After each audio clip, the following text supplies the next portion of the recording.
What up, guys? Come check with y'all to make sure all the audio is working. Nicely done, bro. What up, what up? Hey, hello. Love, bro, appreciate it. That's my man right there. All right, so I think we should be good. The audio should be good. So how's it going, everybody? The title of the stream is Magnetism, which, of course, what's up, my bro? This guy's a legend. Go check out some of his videos. He helps explain gravity, right? So yeah, I labeled this magnetism because I've been I was recently introduced to Discord, and I've been on there. We've been having some pretty cool conversations, and magnetism has been brought up a few times. I encourage everybody to go check out Discord because it's pretty cool. 24/7 Flat Earth Discord. It's constantly streamed to YouTube, and it's just an open forum. What's up, my dude?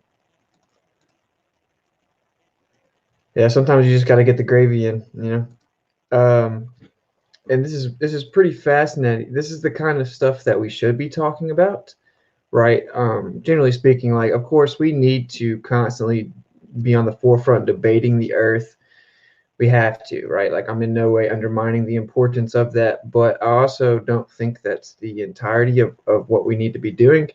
And once you unplug from the box, in my opinion, you find out that the flat Earth is step one, right? It's just step one. It's like super crucial to setting the foundation for all of their deceptions, but it isn't the most, it isn't like, it's just step one, right? Like, because then we start to find out, well, they've lied to us about the nature of the Earth, but why? What is the nature of the Earth? Was this known back in the day?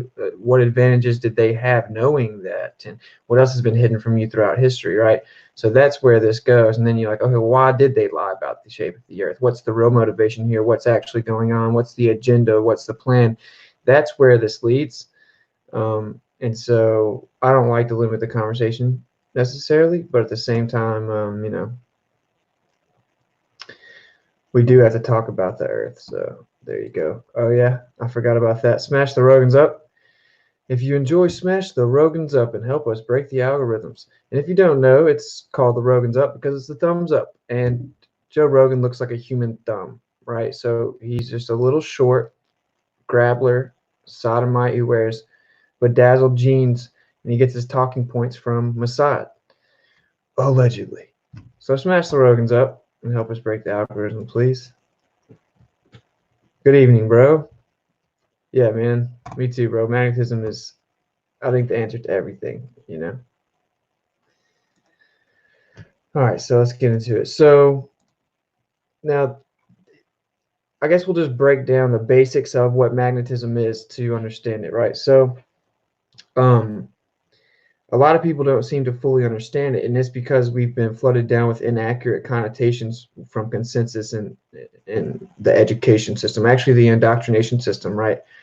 And people interpret magnetism to be, well, this little piece of metal that can pick up other metal, disproportionately strong relative to the mass, right?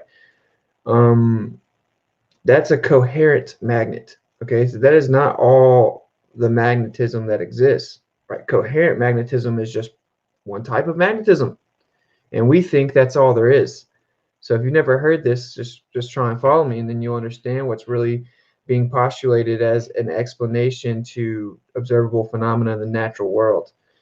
People like Fight the Tight Shirt. What he'll do when you say everything is magnetic, oh, this and that is diamagnetic, so and that's just retarded, right? So you can let the little gammas run around with their heads cut off because they don't even understand what's being postulated, okay? But that is retarded, right? Like, everything is magnetic, literally, okay? Now, when you're talking about, coherent magnetism, and if something is cohesive within the bounds of its coherency level, that is a completely different conversation. Everything is magnet, Magnetic. Okay, so to explain to you, in case you haven't heard, which most people know, I subscribe to there being an ether. Not only do I subscribe to it, I'm quite positive there's really no other explanation. There's only been two proposed explanations to the natural world in the history of existence. It is the cult of bombarding particles, also known as atomism, right? Atomism. We need the ism because it is a religion. It is a belief system because, you know, quantum science is theoretical conceptual abstractions, right? It's little wizard, you know, scientists, really mathematicians, running around stroking each other's egos with equations. Okay, it has no bearing on reality, right? It's conceptual. But anyway, atomism, right? The cult of bombarding particles, subatomic charge carrying particles, which is why they can't explain anything, right? Because it's retarded. Like the reason they can't explain phenomena regarding light, for example, is because they're operating under the flaw-based presumptions about the characteristics of light. It isn't physical, it isn't a particle, it doesn't travel from point A to point B, it doesn't have a constant speed, it's immaterial. So when you don't understand those things, you can't even adequately assess the observation, right? So that's what's going on here. So anyway, not to get too derailed, you know, I do digress quite often, but it's the only two postulated explanations, right? The only two proposals to explain the natural world is atomism and ether.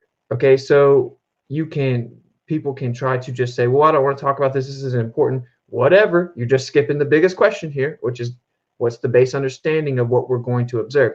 Okay, the ether explains it all. There's obviously a field. Modern science knows there's a field. Everyone's always known there's a field. Okay, and the fact they lied to you about it doesn't make me wrong, right? So the point here is to fully understand what's being explained. A lot of these globers, they don't want to actually attack your argument. It's because they're wrong. Okay, like if you're not wrong, you don't have to strawman people. You want to truly understand their argument to make sure you're not right or not wrong, right? It's called intellectually honest. Okay, and these people defending their religion, they don't do that. So anyway, there's an ether. It's the absolute frame of reference. It's the universal background. It's everywhere, right? It's the universal background. It is the absolute frame of reference. Okay, and it's a field of force. And so what happens is really the matter, everything in the material world, everything that has matter comes from the ether. In fact, it's a modality of the ether, right? And to explain to you the way that Tesla said it, Nikola Tesla said that when the ether is thrown into prodigious infinitesimal whirls of velocity, then it manifests as gross matter, and that when the movement subsides, right, it reverts back into the ether. So to give you an understanding of what he's saying, it's just that when the field of force, the ether, is thrown into little tiny high velocity whirls of motion, it manifests as matter, and whenever the movement stops, it would go back to the ether. So there is an electrical movement within all matter, right? And again, to clarify here, electrical, not like this light, not like electricity in your house, it's dielectrical, dielectric, right? Electrostatic. Okay, those are the same thing, those are interchangeable, but more specifically, the term is dielectric. Everything is dielectric, everything. So I'm hoping you're following me here to lay this foundation before we get started. Everything in the universe, everything in perceivable reality is congruent or, you know, operating within, existing within the field that is the ether. Everything with matter receives its dielectricity from the ether. So everything with matter is electrostatic, right? And inherently in the sense that it has to exist within the ether, but not technically inherently. It receives its electrostatic nature from the ether. All matter has energy, and it's all receiving its energy from the ether. Okay, so everything is electrostatic, dielectric. Dielectricity cannot exist without magnetism. That's the important part to take away from here. Thus, definitively, everything is magnetic. Okay, it's about the coherency level, right? So here, I'll give you some visualizations here. This is an electrical field of circuit, an electric field of circuit, right? So if we're looking at this, you'll see that there's a, you know, there's a toroid and a hyperboloid. So you see the dotted lines here. That is the dielectric lines of induction. Okay, these little breaks in these lines of induction is what they call electrons. There are no electrons. There's no such thing as the physical particle known as the electron. This right here is really what happens. Okay, everything is fields. This little dotted line is dielectricity. The little break in it is nothing more than the break in the field. They call it electrons because they have to operate in this little la-la land where everything is physical because they're retarded. And it's wizardry because it's the inversion of the truth. This is immaterial. So whether they know they're being wizards or not doesn't really matter to me. So anyway, try to explain this to you. These cannot exist without one another. It's like they're different versions of the same thing. Okay, these dotted lines. Okay, so the hyperboloid, the toroidal manifestations here, they are the same thing. They're different modalities of the same thing. They have to coexist. They cannot exist without one another. It's like to say that they're different and can exist independently is as retarded as saying that water is different than ice, right? It's just a different modality, okay? And so the magnetism, which are the solid lines here, the magnetism is the dielectric field. So here's an image for you to understand. This is a magnet, and then this is again the electrical field of circuit. You can see how they look similar. Well, in fact, they are exactly the same thing. They are exactly the same thing. This is what your AC power line looks like on the little electrical field of circuit diagram here. Okay, so definitively all energy that we harness and use and is manifested into reality, it's magnetic. It's the same thing. There's only one autonomous field modality. Let's break it down. Autonomous, right? Self-governing, okay? Field, modality, the mode of a field. There's only one autonomous field modality, and that's magnetism. That's the only one in all of existence, right? And so something cannot be the technical, definition of a force without having that self-governing field. And magnetism is the only one, and it's everywhere. It's related to everything, and you've been lied to about it because they don't want you to understand. Why don't they want you to understand? Why have they made up all of this gravity? Well, of course, it's because of their spherical body and the need for their heliocentric model, but I think it's deeper than that. I think it's because magnetism is directly related to understanding the entirety of the Earth. They don't want you to do that. They don't want you to have the power to truly be in tune with what is in nature, because there's energy everywhere, and energy is everything. And we were talking about this on Discord too, like the energies in which you say things, right? This is all related to magnetism and the ether. It's all related, like sonoluminescence, cymatics, right? These are all reverberations, frequencies, vibrations inside the ether. Okay, and it's very important. And this goes back to, this ties into everything, right? Like the world was spoken to existence. That makes a little more sense when you look into sonoluminescence, when you realize that cymatics can actually manifest reality, manifest material, right? The matter world can come from the vibrations within the ether. Okay, and this is all intertwined with magnetism, so you can maybe start to see the picture here why they would lie to you. So I'm going to come check the comments real fast after I just break this down one more time. Very simple. This is an electrical field of circuit, right? Electricity is a hybrid. It's the sum of dielectricity plus the sum of magnetism, right? It's the sum of dielectricity and magnetism really multiplied equals electricity. Q of electrical plaintification. Okay, so that's what electricity is. It's a combination of this field right here, and this is exactly what it looks like whenever inside your AC power line units that go to your house. So the dotted lines are dielectric. These little breaks, it's a terminal end of one unit line of dielectric induction. That's all it is. It's immaterial. It's a break in the line of induction. It's certainly not a physical subatomic charge carrying particle known as a photon.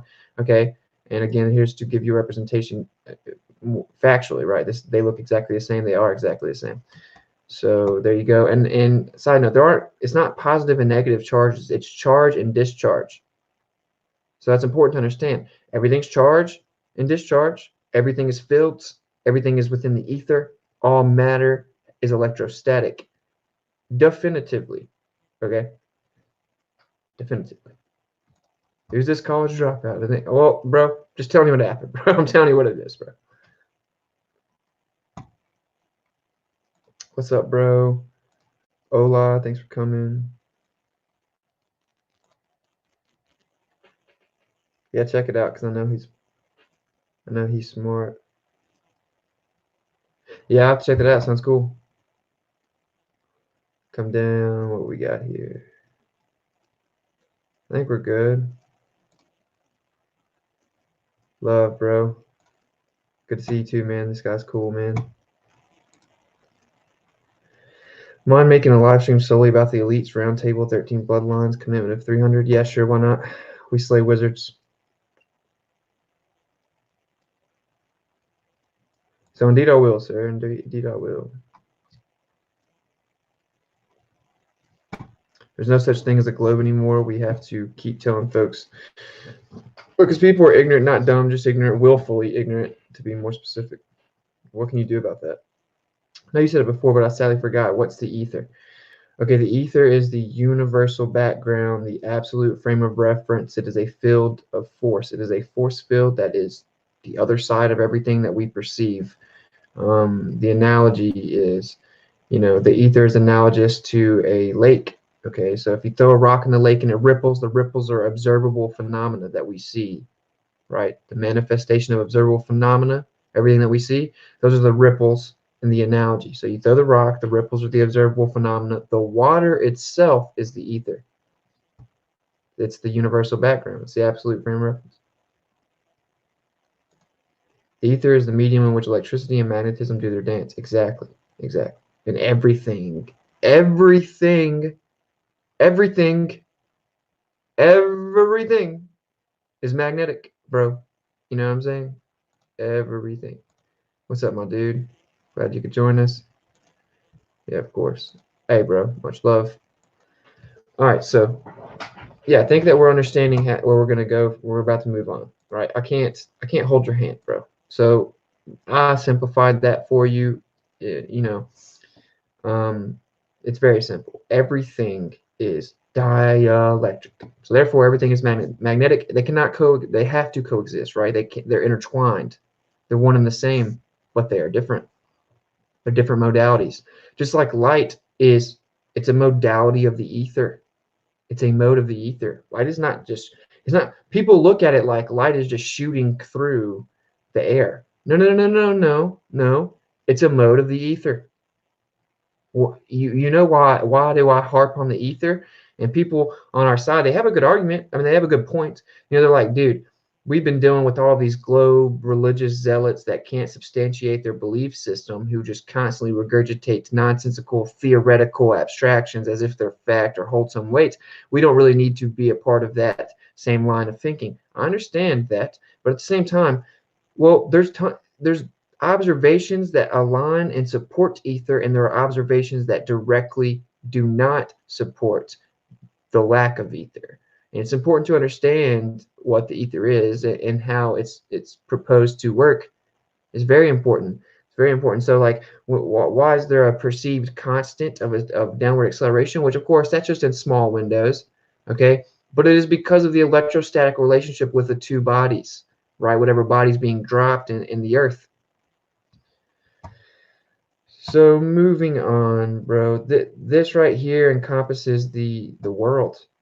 This is where it gets real. So you're not allowed to go to the North Pole, right? I'm sure a lot of people know that. You cannot privately explore the North Pole. And it seems like when people try to even fly close to it, all of their equipment starts to malfunction. There's not technically a treaty, I think, because that would make it would bring too much attention to it. And they already did it with Antarctica, but they got Russia and America right here enforcing that no one privately explores the North Pole. Mercator, if you don't know, we still use the Mercator maps for the nonsense globe model and all that. Of course, it's disproportionate, but that we still use that explorer's map is the point. Here's one of his maps, how he mapped out the North Pole. And so as you can see in the center, there is a rock.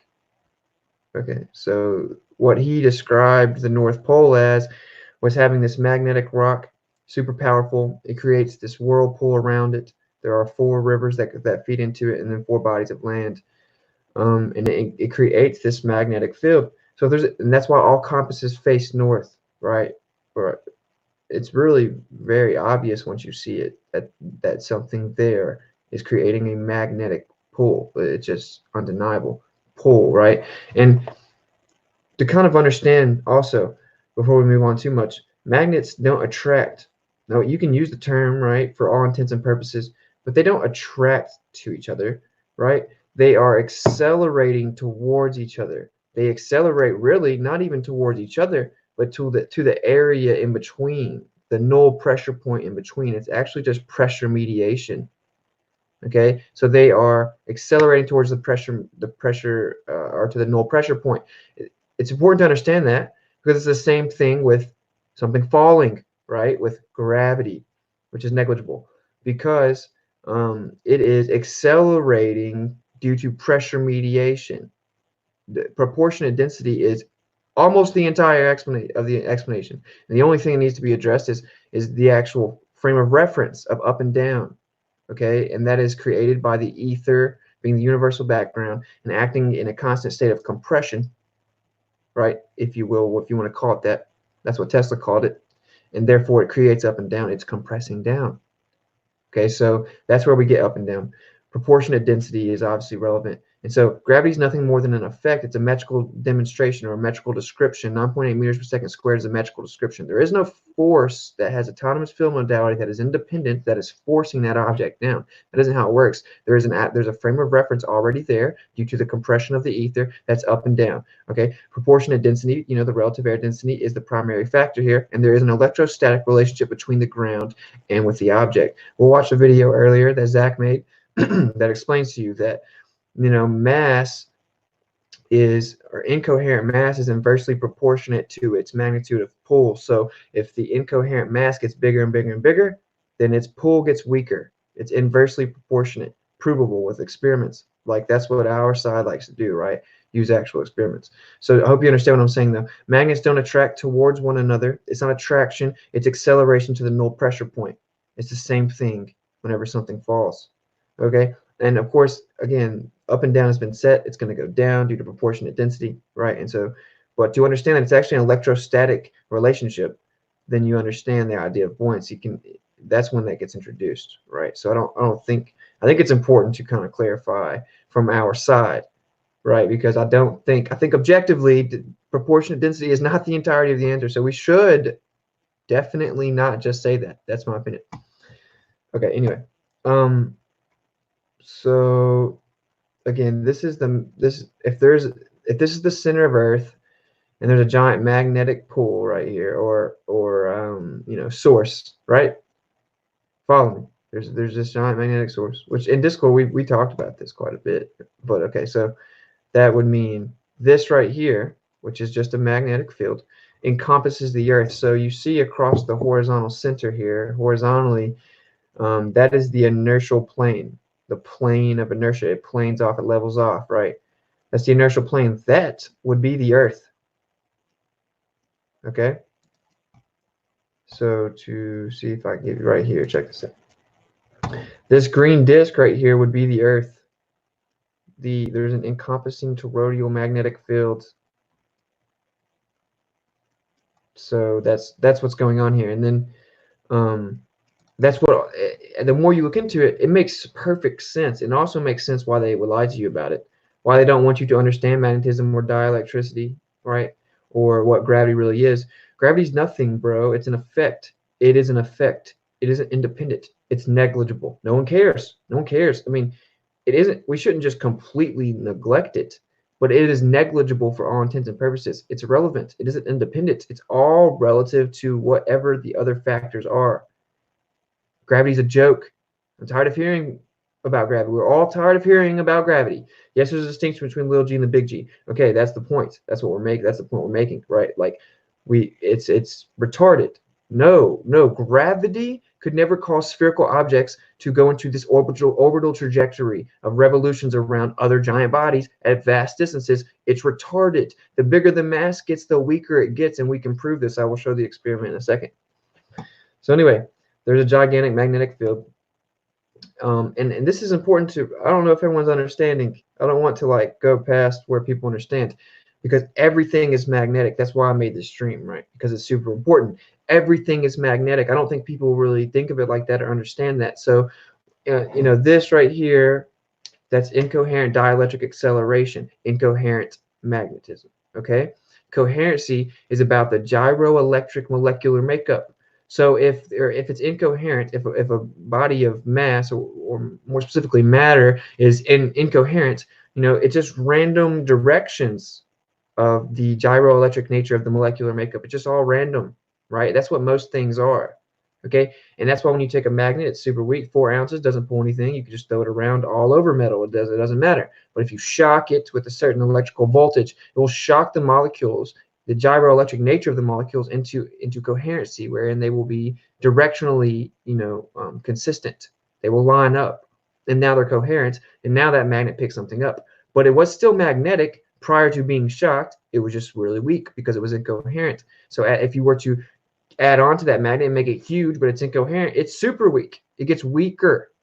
It gets weaker because the mass is getting bigger. It's increasing the degradation of the magnetic pool, right? It's really not all that complicated. So let's see what y'all are talking about.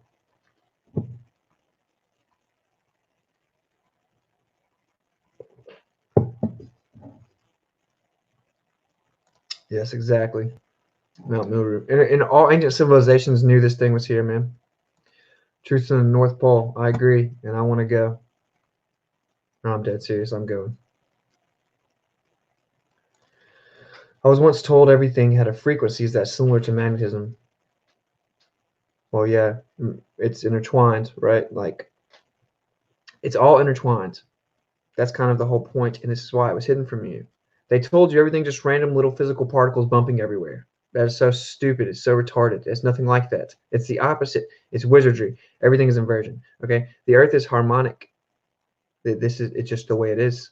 So everything is intertwined. Yes, the frequencies, the vibrations, the energies are all intertwined, and the same thing as the relationship between matter and the ether, existence in the ether, the magnetic permeability levels, the dielectric permittivity levels, that all matter in all mediums, right? It's all related. The field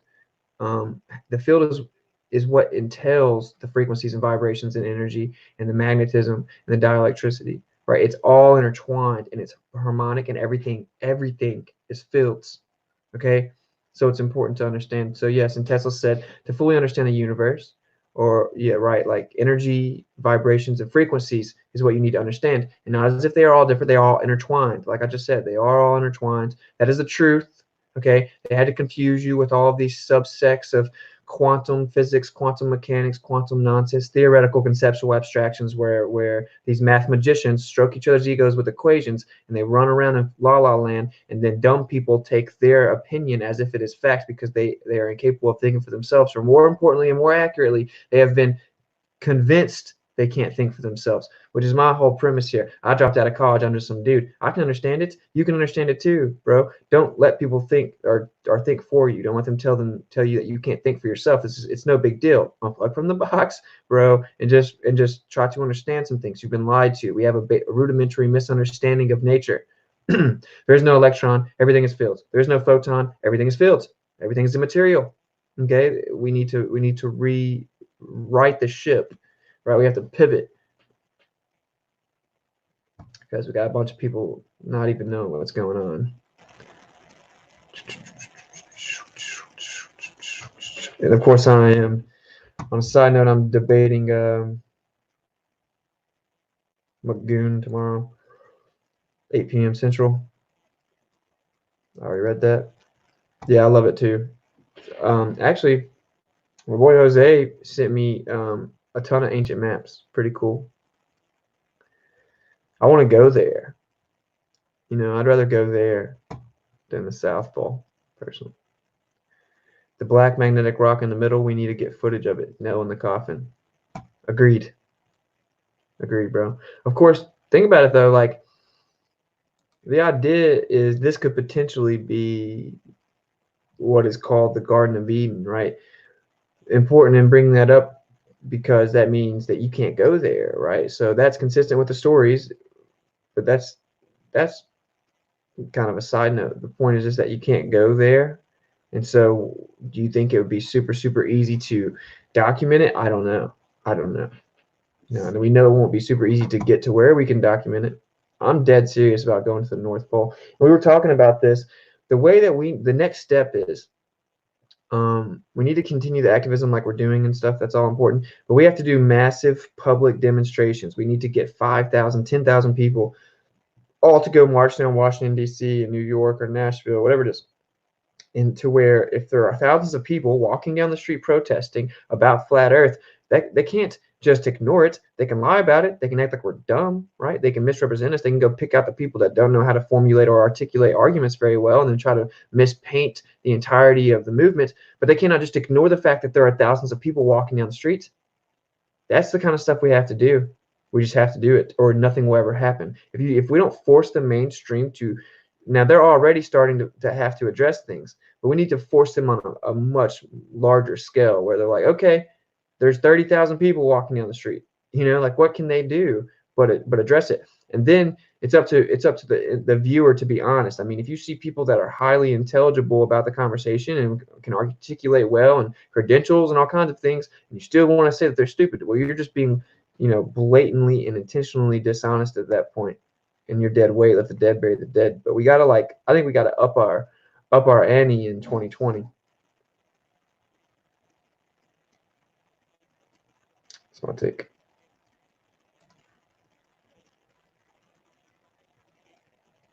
Just Google Mercator North Pole.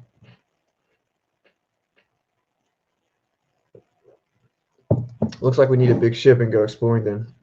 Yeah, a ship might work. I don't know. I mean, dude, they're not gonna not know we're going. Like that's the whole point. I've had people be like, "Oh, well, we figured out that maybe they won't detect it if we're on the certain type of vessel." Wrong. It's 2020, dude. They're gonna know before we go. Okay, that's not the route we need to go. We need to create a bubble of insurance, right? Or of protection with public awareness. That's the whole point here. I need some lotion. So yeah, basically that's my plan. Already got I think I showed you this, but I got this, right? Which is just like a decently kind of cheap mic. And then I got this. This is the kind of stuff we need to do, right? You wrap this around a strap, and it's a pretty loud speaker. And you walk around in public, and you're like, "Hey, did you know the Earth is flat?" They're like, "You're stupid." I'm like, "Okay, can you explain to me how the natural antecedent for gas pressure is containment?" Right? And then it's recorded. You get a bunch of people on their film. As people gather around, you record it. It's for valuable content. If we can have stuff like that going on, so you can bring that back to your YouTube, right? And it'd be valuable content, and people because apparently unfortunately, people have been brainwashed and propagandized and predictably programmed to prefer like a train wreck, right? Where like drama, confrontation. Well, that's inevitable if you go out into public. So it'll be very valuable. I just think that we need to up the ante, right? And it's 2020. We're now in the time where we have irrefutable death blow proofs for the globes or against the globe. So let's hit the streets with them, bro, because we can't just keep waiting, bro. We cannot. You think they're just going to let you just take your time and it'll all work out? No, they're already actively planning some form of way to undermine the validity of the movement. They're already doing that. What are they going to do? I don't know. It's really kind of like unsettling to even entertain some of the things that they may do to try to derail this. But we need to step it up, bro. Just talking on the internet is not going to work. Awesome, bro. Let's do it. Look, we're building a team right now. Coming down.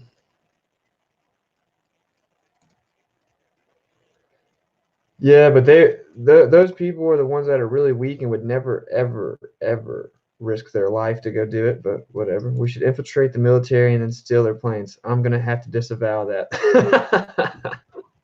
I don't think we should do that.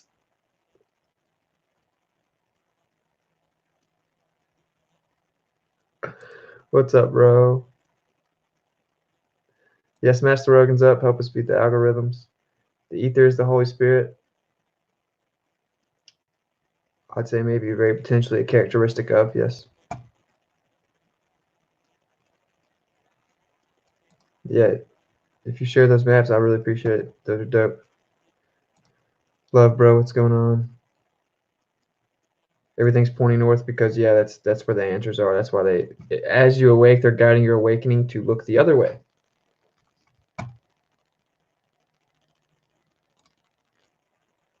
Christ consciousness is a new age aspect that combines Buddhism and Hindu beliefs. Yeah, I'm not trying to get into a theological discussion though. Yeah, that's definitely the only way that we'll do anything. All right. Activism on the streets, because if they stop us online, the streets is what we'll have to have left to wake up the masses. Yeah, and then we need to preemptively make it to where if they do that, they're exposing themselves even more, right? So like what we need to do again is go around, like I'm gonna go around with that microphone in downtown Nashville, downtown Memphis, where tons of people are, and I'm going to be talking where you can hear me from 100 yards away, right? And I mean, we just know your arguments, research the subject, know what you're doing, be able to hold your own, and just present the damning evidence. You know, the truth is on your side. And if everyone's doing that, if I go do that in Nashville a few times a week, or Memphis, Nashville's like two and a half hour drive for me, and Memphis is an hour drive, right? But like, if we do that consistently, and then we have someone in South Carolina doing it, then we have someone in Georgia doing it, then we have someone in California doing it, we have someone in Chicago doing it, that is what'll make a big impact. Because if I stay out there on the street for 5 hours explaining how magnetism is actually pretty much the answer to everything, and everything is magnetic, and there's a magnetic center, then what, 400 people are going to hear it over the course of a few hours. That's important. Then you go put it on your YouTube. And that doesn't mean just grab a mic and go out there and be like, water's flat. No, bro. Hit them where it hurts, bro. Present damning evidence. Because we got to get to the center.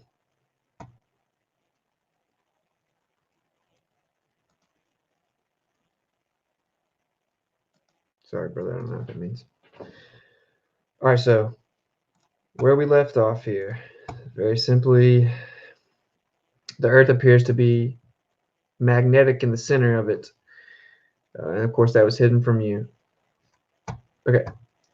So if the center of the Earth is this, which means the Earth is encompassed in this, and this is the inertial plane being the Earth in the center, right? That's pretty thoroughly demonstrated in that image. You can also look at this image right here to get an idea.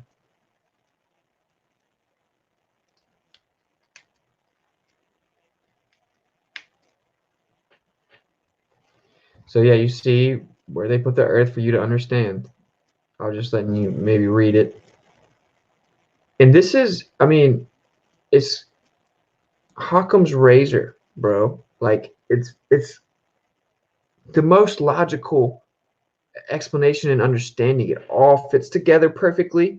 Or you can live in this fantasy world where you're bending over backwards trying to make things that blatantly don't go together work. Okay? And that's how they trick you. It's wizardry. It's way deeper than the Earth. It's a metaphysical battle. They have to trick you.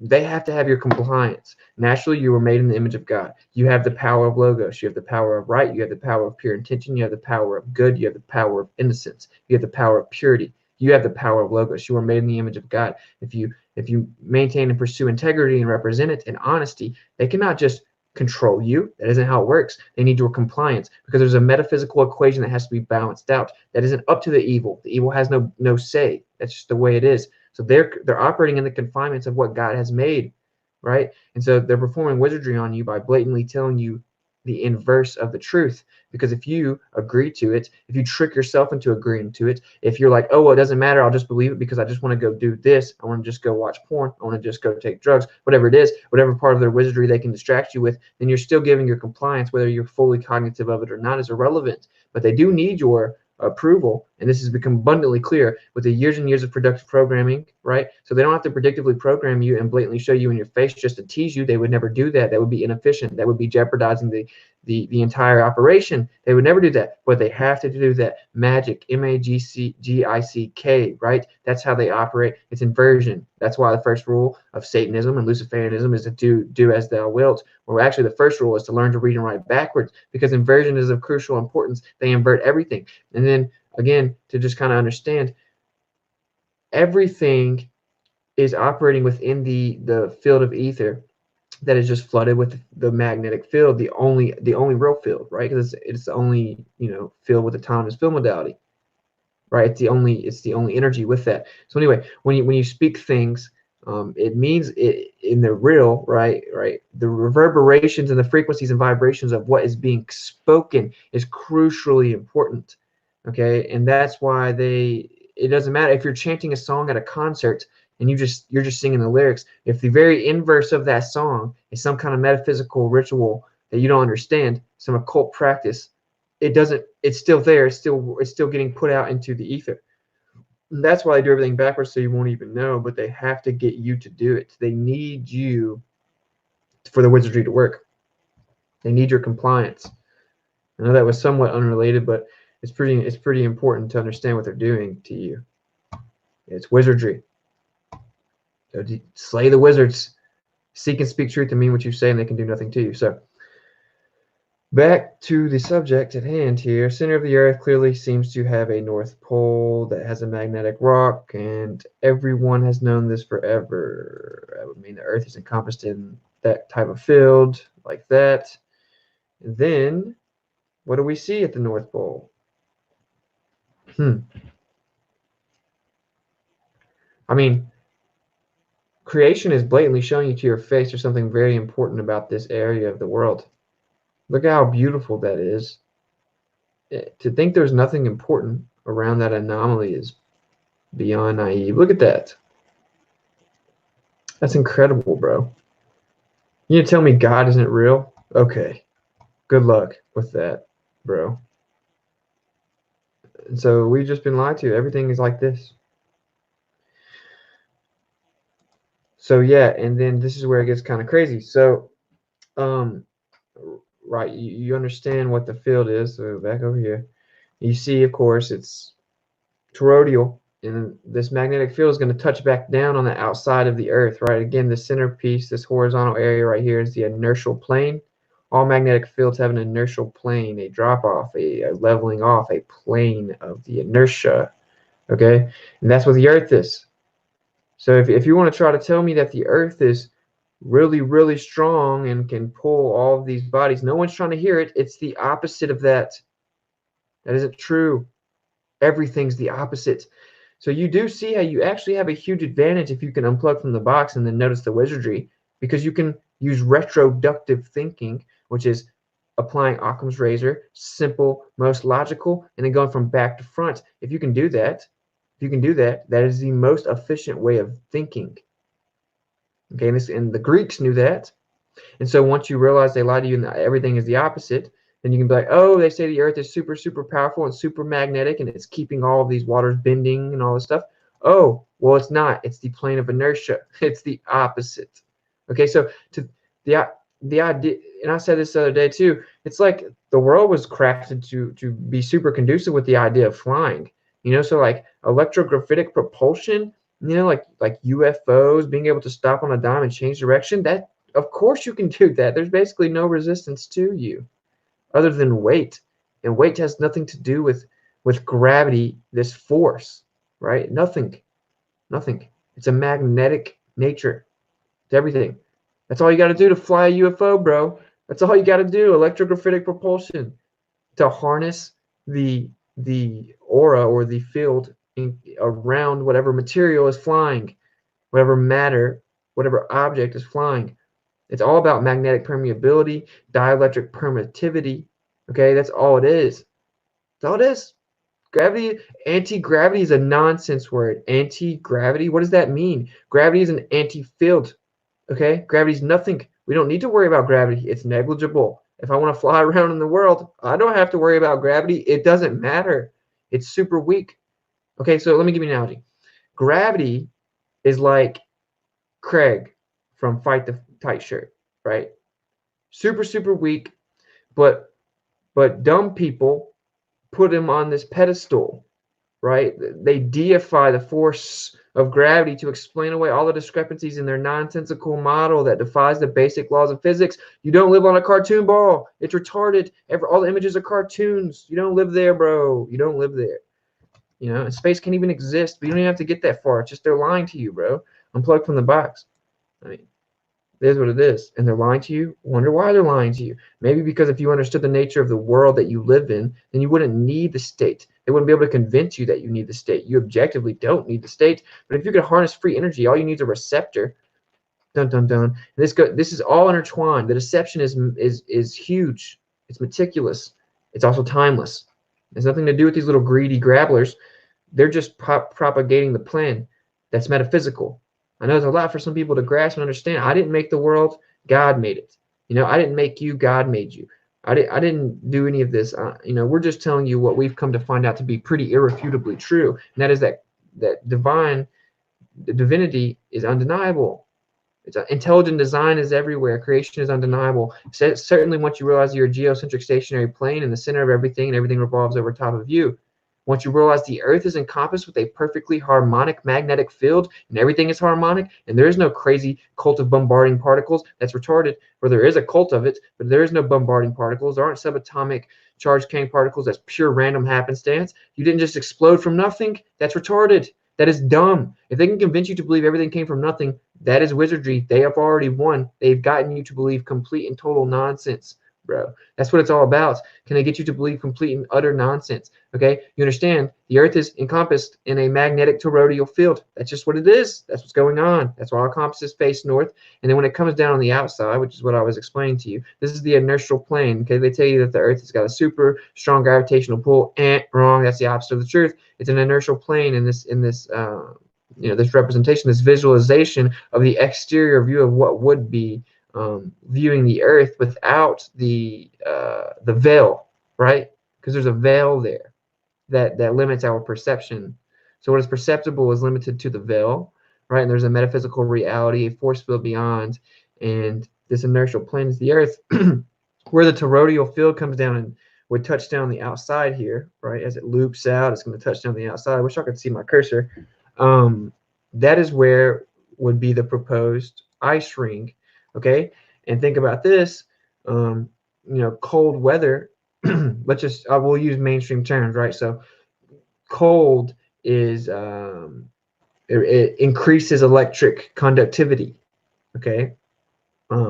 So does the salt in the water, and of course the salt is much more there's more salt towards the edge of where Antarctica is, and it's colder.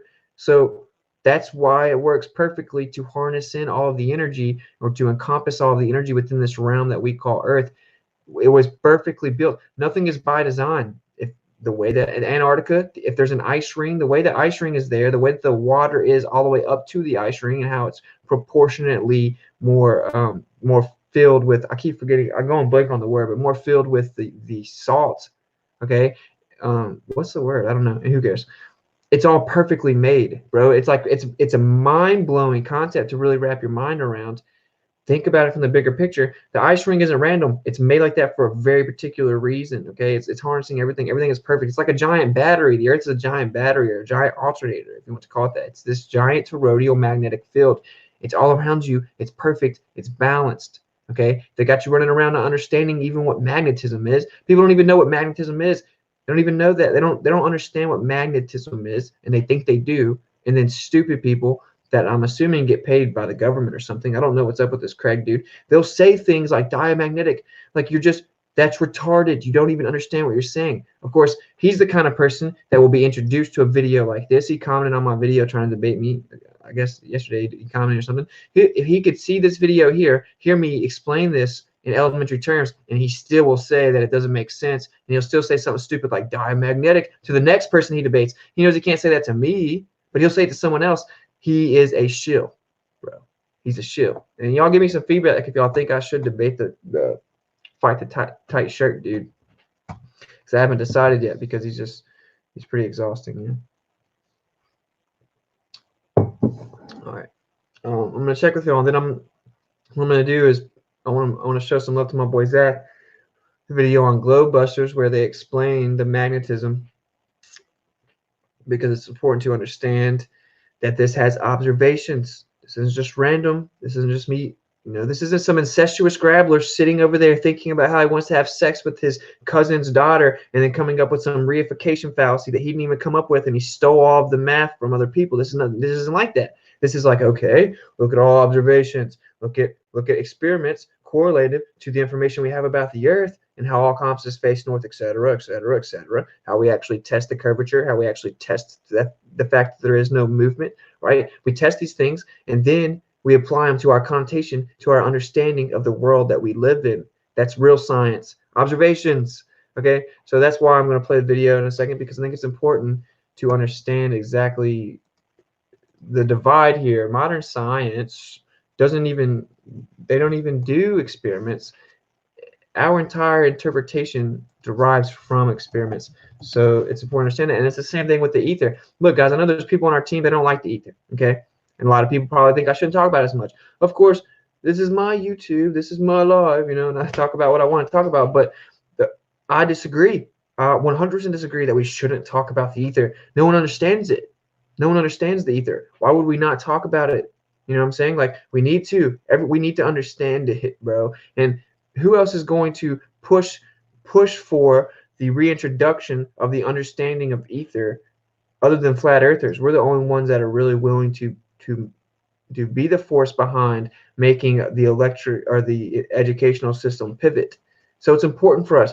I know that's, you know, it can be exhausting. I'm constantly doing research. I'm constantly trying to explain to people, right? It's very time consuming. I have to work to survive, you know what I'm saying? So I can understand that it's somewhat exhausting. Why add things to the pile of things you already have to go around teaching people?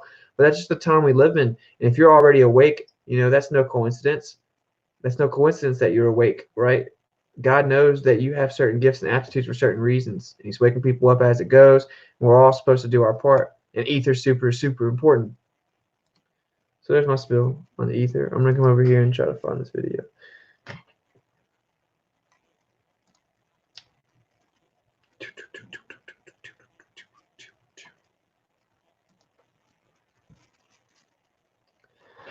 So yeah, we're gonna watch this video. I'm sure a lot of you have seen it, but y'all will be all right, I believe. So yeah, so if you never have heard, this is going to be a literal demonstration of how magnetism works.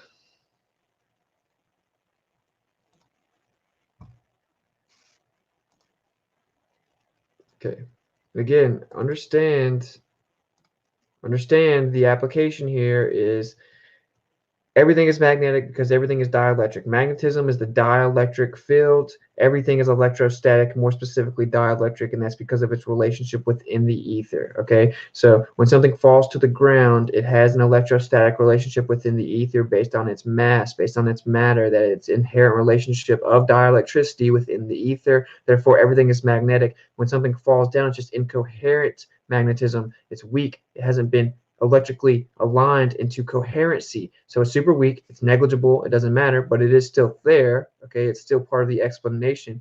We need to adequately explain, right? 9.8 meters per second squared is just a description, a metrical description of downward acceleration.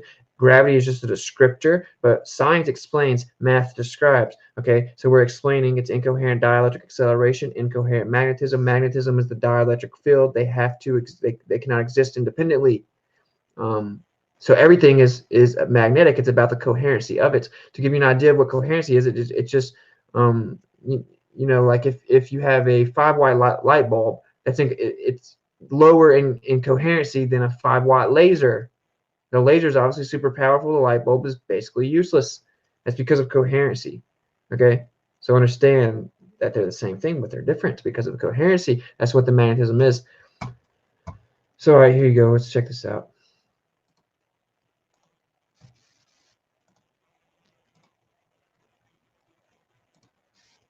Here's a bottle here if you prefer. In this video, we will be taking a look at the difference between coherent versus incoherent magnetism. We will again start with some quotes from Ken Wheeler. Everything is electrical. The only thing that actually defines a magnet is field coherency. Before this is magnetic attraction. That which we call magnetic attraction, is it something autonomous from gravity? No, it's not. The only thing that defines or differentiates out the two is field coherency. Something separate and autonomous. Well, here's gravity here, and here's electricity here. Here's magnetism. No, all that shit is the same crap. Like ice, water, and steam. They're not different things. Right now, by any definition of the term, and the force required to move this object, 50 pounds. Wow, that's over a piece of metal. You know, it still weighs 4 ounces if you put it over the dirt or, you know, wood. Yeah, do you know why? Because then we only have one object that has field coherence. I'm not able to induce induction. I'm not able to induce field coherence in a piece of wood or the dirt. Yeah, so fully understand what he's saying. And if you want to like real deal learn the intricacies, the Theory hypothesis is a good place to go. But again, just like I'm saying to you guys, it's all about coherency. Okay, so he did a good job demonstrating this in the physical observation. So sorry to interrupt. Back to the gravy. As you heard Ken Wheeler state, everything is electrical. Not only is it all electrical, but he adamantly shouts that magnetism, gravity, and electricity are all the same thing. The part we will focus this video on is the quote where he states the only difference between magnetism and gravity is field coherency. Instead of trying to tell you what he means, I will show you with a few demonstrations. First, we will take a look at two coherent objects and how they interact with each other. Here we have two cylinder magnets with the north poles of the magnets painted red. As you can see, when I try to place the red ends near each other, the other magnet tries to flip around to align with the non-painted end. This is because both objects are coherent, so the attraction and repulsion are both present. It pushes away when the poles are the same, and attracts when reversed.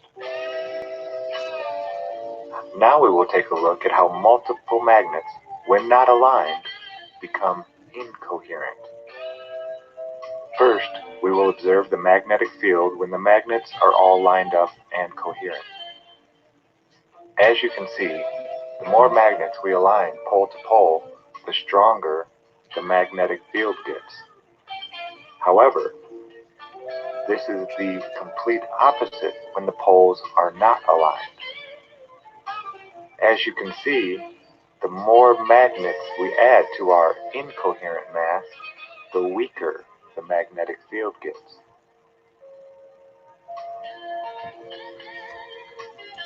So again, that is literal proof of what we're talking about. Now let's take a look at how a coherent object, the cylinder magnet, interacts with the large incoherent mass of magnets and ball bearings. As you can see, the red pole of the magnet is attracted to the mass, so we might assume that the bare pole of the magnet would repel. Yet this is not the case. As I flip the magnet over, the bare end is also attracted to the mass. So how does this relate to what we are calling gravity? Like gravity, incoherent magnetism is an attractive-only force. No matter which pole of the magnet is placed near it, the incoherent magnetic field is always attracted and never repelled. All matter is made up of charged particles, and like magnets, these particles... So of course I have to just clarify here. Technically, there are not charged physical particles, right? Now he's attacking them on their own basis, but I do have to clarify that everything is fields. The electron is just the terminal end of one unit line of dielectric induction. It's a break in the line of induction. It's immaterial. It's actually non-existent. The photon isn't a physical particle. It's just the dielectric pulse on the coaxial circuit of the ether perturbation that is light. But to continue. Have poles. The Earth and everything on it is ultimately a huge mass of charged particles. This is why everything is attracted towards the Earth. There are a few apparent exceptions to this rule, like helium, balloons, and rain clouds, and we will cover this in another video. In closing, the Earth attracts everything to it by virtue of its incoherent electromagnetic field, and this is why we find a very weak bias between up and down and ultimately what we call gravity.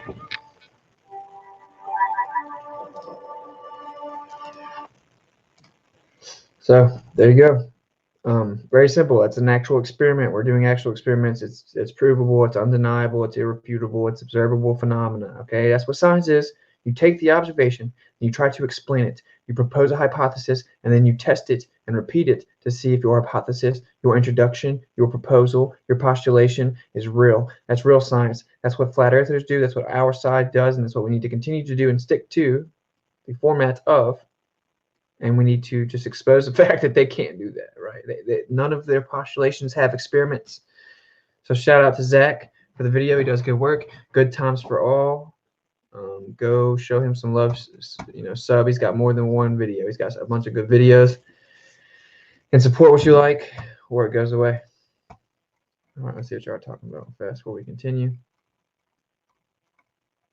Again, though, that's just explaining to you that's what the Earth is. Okay, so the Earth is just incoherent mass. Okay, i.e., matter. Right. That's why I say their plan is massive. They mislead the masses. You say it doesn't matter. They told you what mass is because mass has been inaccurately defined and utilized. But nevertheless, that's what the Earth is. It's incoherent mass. It's incoherent matter. As it gets bigger, it gets weaker. Earth is pretty big. Thus, the pull of the Earth is pretty weak. Provably, demonstrably, with experiment.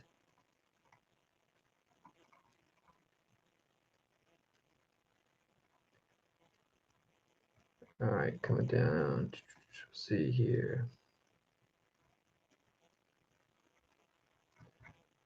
Dun, dun, dun, dun, dun, dun, dun, dun. Yeah, this is the simplest understanding of it, and divinity is simplicity, right? So it's not necessarily simple, but it is ultimately simple. So it isn't simplex, but it's simple. Divinity is simplicity. It's harmonic. Everything makes perfect sense. Everything works perfectly together. It isn't this wizardry, this world of wizardry where they just hurt your head and kill your brain cells, making you believe nonsensical contradictions. If they can get you to believe a contradiction, the wizardry has worked, the magic has been performed, and you have been complicit. Keep it simple, stupid. Yeah, I agree. Logos rising. Yeah, it is. Of course they are. That's what they do. The debate is with MC Tune tomorrow night, 8 p.m. Central. I'll be streaming it on my YouTube. So come and enjoy as we dismantle the Tune Squad, and then we present them with irrefutable pieces of evidence and refutations of their model, and then we watch them squirm, lie, divert, be completely dishonest intellectually, and then we watch all of their brainwashed side still amp him up in the comments, just thus solidifying their brainwash. So come and enjoy, bro. Yep, I talk fast, bro, but I don't know if I'm going to be able to change that.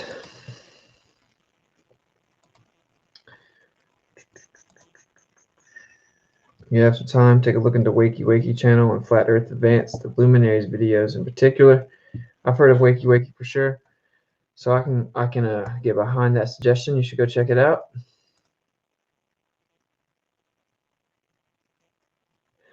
Yeah, I don't know. It's very possible. I don't know what it's guarded by. I don't know who's there. I don't know the nature of it. I don't know if you can go there. It doesn't appear that you can go there, but I want to go see for myself. Yeah, you just gotta slay the wizards. Slay the wizards. All right, bro. Much love. Yeah, I wasn't able to go till later. I'm actually pretty tired myself, but I've been kind of busy. Cool, bro. I'll check it out. Much love, my dude. Agreed. Do your own research. Think for yourself. You don't need authoritative figures to think for you. It's retarded. I mean, much less do you need to pay them to indoctrinate you. Think for yourself, okay? So think for yourself. We just showed you that incoherent magnetism is inversely proportionate to the magnitude of pull. Okay, we just proved it with experiment. Okay, so that's a fact. Now take that, be honest, apply it to what we see in nature and with the nature of the earth, and then now you're starting to get the bigger picture.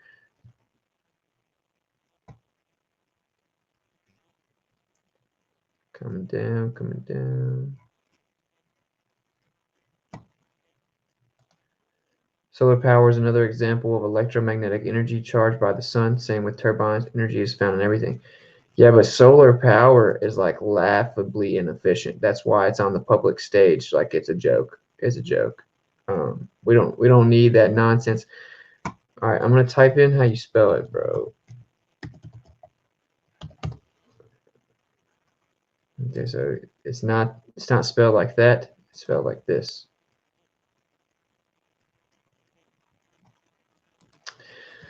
And again, I will be going live on my channel, so I would prefer obviously people just come kick it here.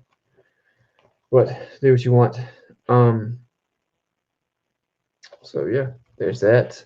And then I'm about to get into more of speculation, right? I've presented you the objective nature of what magnetism is. This is objective.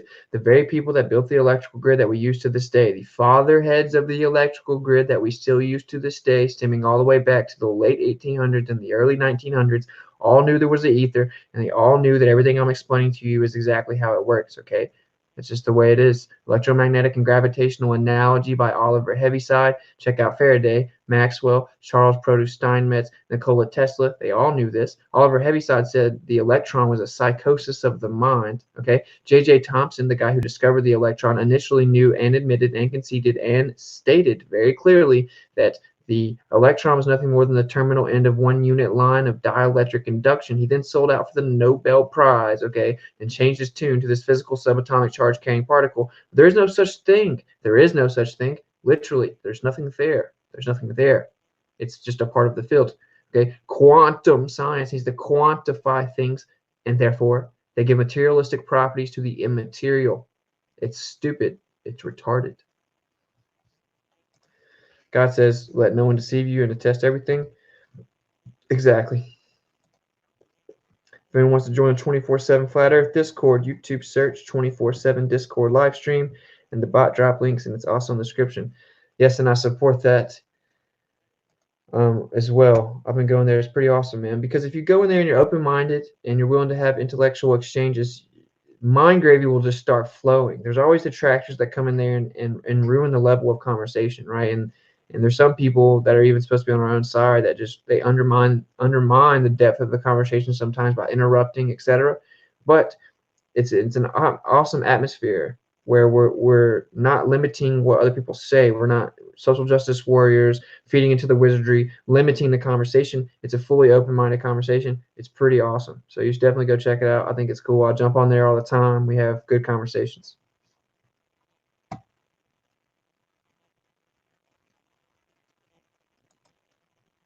Yeah, definitely go check it out. Yeah, dude, that's what I would say. Just stay here. And I haven't even looked into the quality of the moderator that he's proposed. I asked him to send me a video where I could watch where he's moderated before, and he has not sent one as far as I know. But whatever, I can handle myself, to be honest. The fact there is a moderator there, I can just call him out for doing a poor job of moderation, right? Like, I'm not worried about it at all. Yeah, gamma males, bro, it's not a big deal.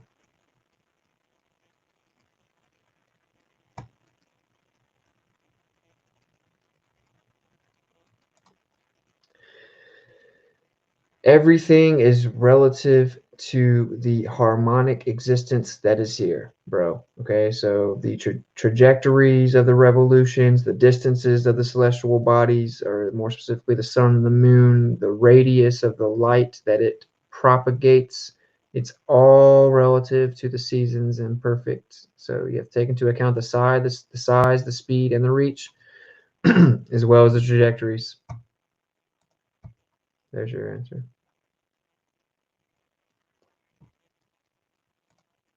Yeah, for sure. Y'all should go check it out. Streams 24/7 on YouTube.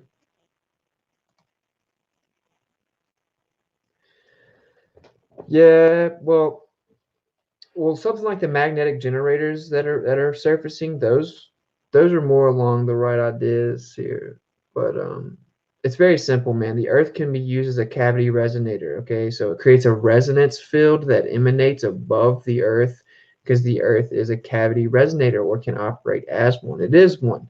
Okay, so all you really need is something that harnesses it above the air or above the ground, the Earth, and then some form of introduction that it creates motion. So, like with the pyramids, they had the water sources, the Wardenclyffe Tower, which is the energy tower by Tesla. It also utilized water underneath it. The flow of water sets into motion. So, sets into the revolution, right? The rotation, the motion that's going to help to harness this energy. So all you need for free energy, literally all you need for free energy is air, earth, water, right? So you see why they lied to you about it. All you need is a receptor, an ability, an understanding of the way that the field works to harness energy. That's why that they lied to you about it. All you need for unlimited energy is air, earth, water. Dun, dun, dun. And again, electricity is nothing more than the sum of dielectricity and the sum of magnetism that equals Q planctification of electricity, electrical planctification, right? That's the literal equation. Okay, so that's all that electricity is. So when people start all of their understanding with just taking electricity as this independent, existence or this independent variable, well, it's a hybrid. It's a hybrid. Okay, it requires dielectricity and magnetism, and that is in all things. This is the most important. We've been lied to about energy. We've been lied to about the ether. We've been lied to about magnetism. We've been lied to about light. We've been lied to about energy and frequency and vibrations. We've been lied to about all of it. It all comes back into the conversation, which it always seems to, about God being hidden, and thus they have to hide the earth. Okay, so if we don't even understand magnetism, how can we understand how it applies to the real nature of the earth? You couldn't. This is way beyond humans, bro. You're fighting a spiritual battle of the mind. It's metaphysical.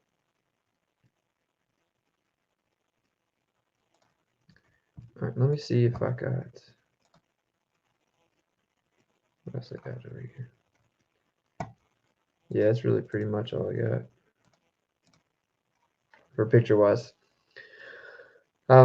So yeah, if anyone's got any questions about the magnetism thing, holler at me. But I mean, I'll kind of give you a next few more examples of what I'm talking about. Maybe like just science doesn't know what it's talking about. Okay, like science can't even explain magnetism. Right? If you go to the biggest websites for magnets, and then you go to the frequently asked questions, there's always going to be someone saying, "What is magnetism?" Like, we don't really know. So they don't even know what magnetism is because they're operating in the confinements of this relativistic interpretation of physics. Okay, and so when you're operating in the confinements of a reification fallacy that is the theory of relativity, of course you aren't going to understand things. Of course you're going to come up with nonsense like squeeze pure nothingness, and magnetism works because of virtual photons. Virtual photons? No.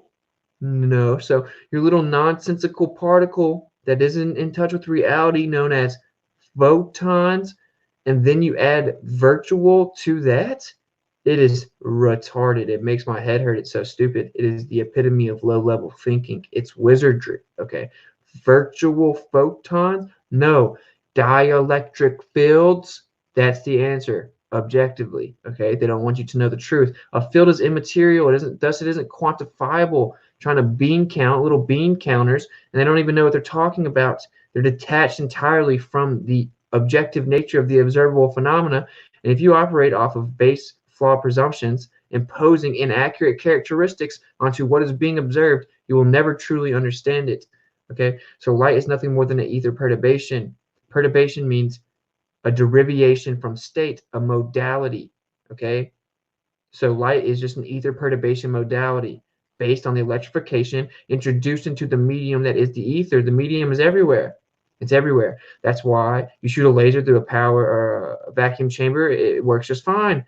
because the ether's still there. They don't care if you try to suck the pressure out of some container. Ether doesn't care about that. It's everywhere. It's the universal background. It's the absolute frame of reference. If you don't acknowledge ether, you have to then say stupid things like quantum energy and squeezed pure nothingness. And then to explain magnetism, you have to say virtual photons. You have to say that light is a wave and a particle. No, it is neither. What are you talking about? It's a wave and a particle. No, it's not. Okay? It's literally not at all, bro. Like, light is immaterial. It is an ether perturbation. Okay? It's very simple. So a photon is just a dielectric pulse on the coaxial circuit. I'll show you a picture in a second. So there's nothing to do with any of the nonsense that they're saying. Okay? And this isn't like just coincidental, bro. This has been crafted. This goes way beyond humans. Now, I know a lot of y'all may not be ready to accept that level of gravy. You might still be plugged into the box a little bit. This isn't just humans making mistakes. It is humans making mistakes, but they're being steered and guided. Okay? And a lot of these people know the ether's there, but they've gone to 4, 6, 8 years of college. They've, their entire livelihood and career has been formulated or built off of these inaccurate presuppositions and whatever, postulations they've proposed off of that, whatever interpretations, understandings, writings, right, books that they've come out with, teachings, lectures, anything like that would all be undermined instantaneously if they were to have to reluctantly acknowledge the existence of the force field that is the ether, because ether cannot coexist with the theory of relativity. It's very simple. It's that simple. Okay? And so if we know that the theory of relativity is retarded and it came from an incestuous grabbler that married his first cousin and then wanted to have sex with her daughter and stole all of his math and was a complete idiot and invented nothing, couldn't even get into engineering school because he couldn't pass the basic competence test of mathematics to get into the school, how we now glorify him as some mathematical genius is retarded. And even if he was, which he wasn't, okay, math is just a description. It's self-fulfilling. It's like a language. It isn't an explanation. It isn't science, okay? It's just the way that you describe the science so you can repeat the understanding that you have come to. So I hope you follow me there. Let me add this picture real fast. Which I don't want to get too off topic. This is about magnetism, but maybe some people really do need to see this.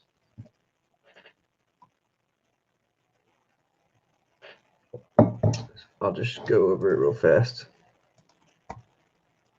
And it's all related because, again, they explain magnetism as like the exchange of virtual photons.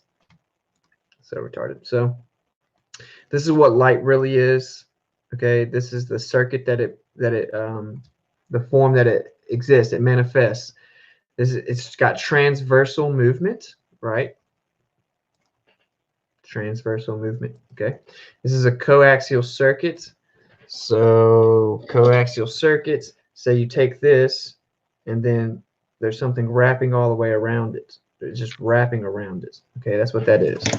Coaxial circuits, and then they intersect here where you see these little blue dots, and these actually aren't the best.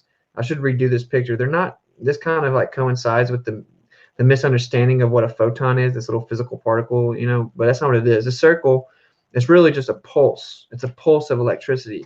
So we call it a photon physical particle as, and what it is, it's a dielectric pulse on the coaxial circuit that is light. Light is nothing more than an ether perturbation. It's a version of the ether. It's a modality of the ether. It's a derivation of the state of the ether. It's a disturbance in the ether. So I know I come off repetitive sometimes. I say all these different ways because I know it might click with people different ways, right?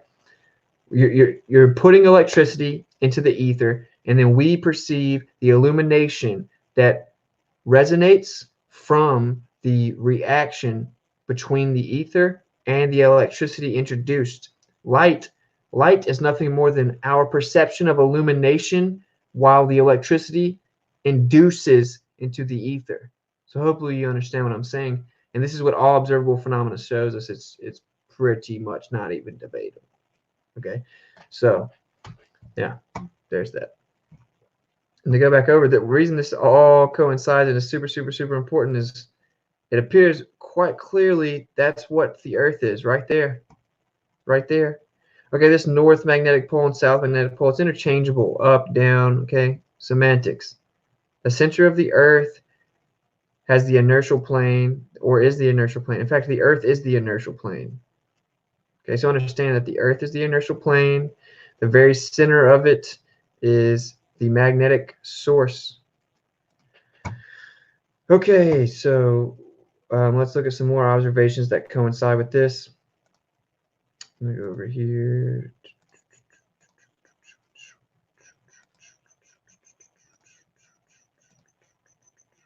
All right, this is live from bobwins.com. I'll throw the link in the chat. All right, so this is the magnetic flux of the Earth put onto a flat Earth. This is azimuthal equidistance. Okay, you see this. I mean, just look at this, though. I mean, I understand that this is what it would, in theory, look like, okay? But look at it. What's up with this little gap right here? What's that? What's going on there?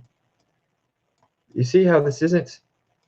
It just doesn't really even look right, bro. It's all going in these little weird, random, non-consistent directions. And then, boom, looks perfect. Look at that. That's what's happening, guys. That's what is happening over top of the Earth. And it doesn't really matter what anyone thinks about it. Look at that, bro. Look at that. What's more logical here? So yeah, basically that center, the center right there. Let me see if I can zoom in a little bit. That right there. That is the North Pole. That is where we need to go. That is where we need to demand the truth of. That is where we've been lied to about. Now you're starting to maybe understand why the whole propagation of Russia and America being enemies was so crucially important to them. Why do they propagate this perpetual ideological war to keep you into a state of fear, you know, submission of fear when it comes to this battle between this ideological war between the Soviet Union and America? Because they don't need you to realize that they are actually in cahoots. They're working together. They are definitely not enemies. They're both helping to conceal one of the biggest parts of the nature of this very Earth we live on, the North Pole. So that's why they constantly try to fearmonger you with Russia and create this illusion that they're against each other, because they don't want you to look further into the truth, which is that they are conspiring to keep the truth from you. Okay, so the center is, all civilizations knew this. Okay, boom. And I know that not everyone maybe knows or has seen like my Watchers video or listened to any of the conversations we have on Discord, but basically it appears the more you unplug from the box, the more you do research, it appears that pretty clearly history has been hidden from us, and what they tell us is mythological representations of primitive civilizations, right? Like Greek mythology, or the Egyptian mythology, where they have this half eagle, half man pharaoh that's a giant. It was all just metaphorical. It was all metaphysical, mythical representations from primitive cultures. But that doesn't seem to be the case. The more that we look at it, interpreting the evidence we have, the historicity of all of these different civilizations, literally, if we start to interpret them literally and we unplug from the box without bias, we swallow our pride and we re-examine, like, for example, is the Bible literal? Is Egyptian mythology actually reality? And I've had someone reach out to me from Greece. They told me that Greek mythology is taught as history, okay? So applying that idea, the idea of Greek mythology, all of these gods were from and resided on Mount Olympus. All these civilizations talked about this magical, mystical mountain that was in the center. You can't just go there, okay? And it creates, it's the source of all of this energy that's encompassing us. So look at this. Just look at this, bro. Look how awesome that is, and then understand how, of course, you could just tap into that. That's naturally there. Of course, you could just tap into that and have free energy, because again, there's no such thing as energy without magnetism. That's stupid. Magnetism is the only autonomous field modality in the universe. It is the only truly autonomous force.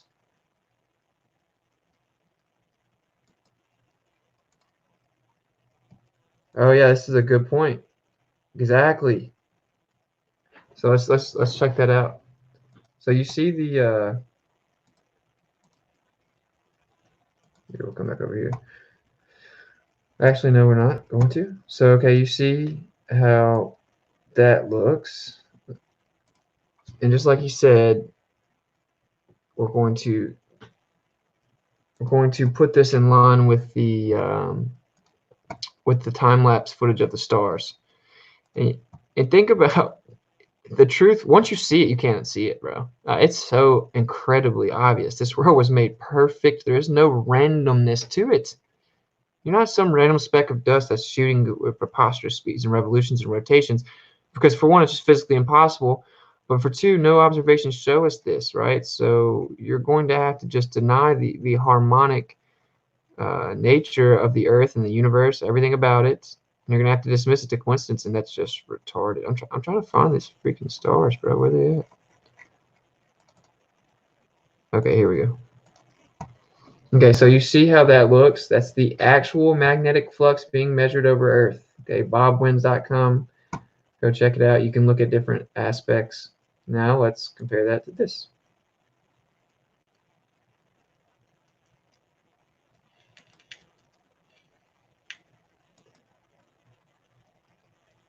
Guys, come on. Let's be real here. The truth is obvious. The truth is obvious. This is right above this. Then how can that, are you not seeing it? I think it's pretty obvious. People are just too devoted to their religion to admit it. It's retarded. It's retarded. Then again, at the North Pole, we have stuff like this coming up in the sky. We also understand the importance or the relationship between magnetism and everything. Okay, that includes light. That includes light. Again, light comes from light. Light isn't even a thing in and of itself. Okay, it's just a perception of illumination based on the rate of induction into the ether. Okay, and a wave, it can't be a particle in a wave. For one, it isn't physical. It's just a part of a field. And a wave is an effect. It isn't a thing. Something can't be a wave. Okay, it waves. It's retarded. It's retarded. So anyway, the light comes from the electrical introduction into the medium that is ever present, known as the ether. Okay, and that's what we perceive as light. So when we see things like this and this, of course it's going to be perceptible and manifested near this gigantic magnetic flux. Of course it is. Right? You see this? Okay, all the light in that sky around the North Pole. Yeah, of course, because that's there. The Earth is encompassed like this. We're seeing light up along this manifestation of the toroidal magnetic field. Everything adds up perfectly if you unplug from the box, dude. All that means, and again, if someone's new or whatever, unplugging from the box doesn't mean agreeing with me or agreeing with everything I say. It means unplugging from the box. It means that you're willing to swallow your pride and think for yourself. I do not promote a monolith of thought. That's why I like the Discord server. That's not what that is. People try to say it's an echo chamber, and it's nothing like that. People challenge my assertion of gravity until I explain it, and then they have their interpretation that they respond with. They want to hear what I think or where it comes from. I want to hear what they think or where it comes from. That's what knowledge really is. Dogma is the death of knowledge, and that's why you people that believe in the heliocentric model are part of a religion with dogma, a rigid nature in which you know it has to be a ball, but it isn't a ball, bro. And I personally think it's way bigger. The Earth is step one. And it's bigger than that, bro. Why were we lied to about the Earth? A high creation. Okay, well, if they're hiding creation, what's the deal with it? Who's trying to hide creation? What's really going on? Is there a battle? How old is this? How long has it been going on? How long has he been trying to hide creation from humanity? Right? What's the dichotomy here that we're not fully informed about? What's going on? What's the truth? What's been hidden from us? Why has it been hidden from us? You know, what really happened back then? Maybe they were super, super, super advanced. It appears they clearly were. Okay? There were giants. Just get over it. We ladle gravy here. You know, put it on your biscuits or don't, bro. Sift through the gravy. Okay? There were clearly gigantic people that were revered as gods. And you weren't told about them because they're going to reintroduce some form of metaphysical trick. It'll be Deception 2.0. And that's why you can't know about the first one. And I don't want you to know about stuff like this. This is our God-given right to know about this. It's my God-given right to go look at the North Pole. If I can't go there, then I can't go there because God prevented me from going there. Not because Russia and America prevents me from going there. So this is pretty cool right here. Just kind of give you a visualization of the encompassing toroidal field. That's what's going on, man. Check it out. That's what's going on. Put yourself in this outside perspective where you look at it. Look at how the earth is perfect, bro, and it's encompassed in this field. And this goes back to this circles all around too, and everything is encompassed in the idea of the Fibonacci sequence, you know, sacred geometry, which I'll do a stream on that too. Talk about some mind gravy. Goth Swan was hitting me with some mind gravy about it, but I had researched quite a bit of it. And it's everywhere, right? The golden rule, Fibonacci sequence, sacred geometry, it's everywhere. It's everywhere. So that proves existence, you know? I mean, proves creation. Existence itself proves creation. And so they have to lie to you about the very nature of existence so that they can hide creation. Creation is undeniable once you actually know what the world is. And dude, they're brainwashing you, bro. They've made you think that you're this tiny speck of dust and that you've evolved from nothing and everything came from nothing, right? And so you just evolve with pure happenstance and billions of years, and you're not important, and that increases apathy, that increases nihilism, that increases materialism, that propagates the idea of atheism, okay? And so then you just live for yourself, right? Morality is subjective. You don't even embrace the fact that you were given a conscience, and you're easily controlled and guided to whatever they want you to do. And you also don't really care about anything. You don't think for yourself. You're stuck in this bubble of apathy. So it's all intertwined. And these secret societies are the ones that have done it. They're the ones that have done it. That's why I don't have patience for anyone trying to defend their crimes. No, we don't defend their crimes. They're evil, little elite grabblers. You know, grown men playing dress up in the dark and then pretending to kill each other, doing all kinds of metaphysical rituals. Get on somewhere, grabblers. Y'all are weird. No one cares about your little games. You know, like, we're going to go find out the truth about the earth. That's our God-given right.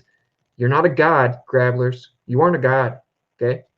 And neither are you if you're watching this and you're believing the narrative that you are a god, or that if you find peak enlightenment, you can become a god, and blah, blah, blah, blah, blah. That's the light bearer's pitch. It's not new. It's not new. It goes back to forever. You aren't a god, bro. You're made in the image of God. You're very special. You're very important, but you are not God.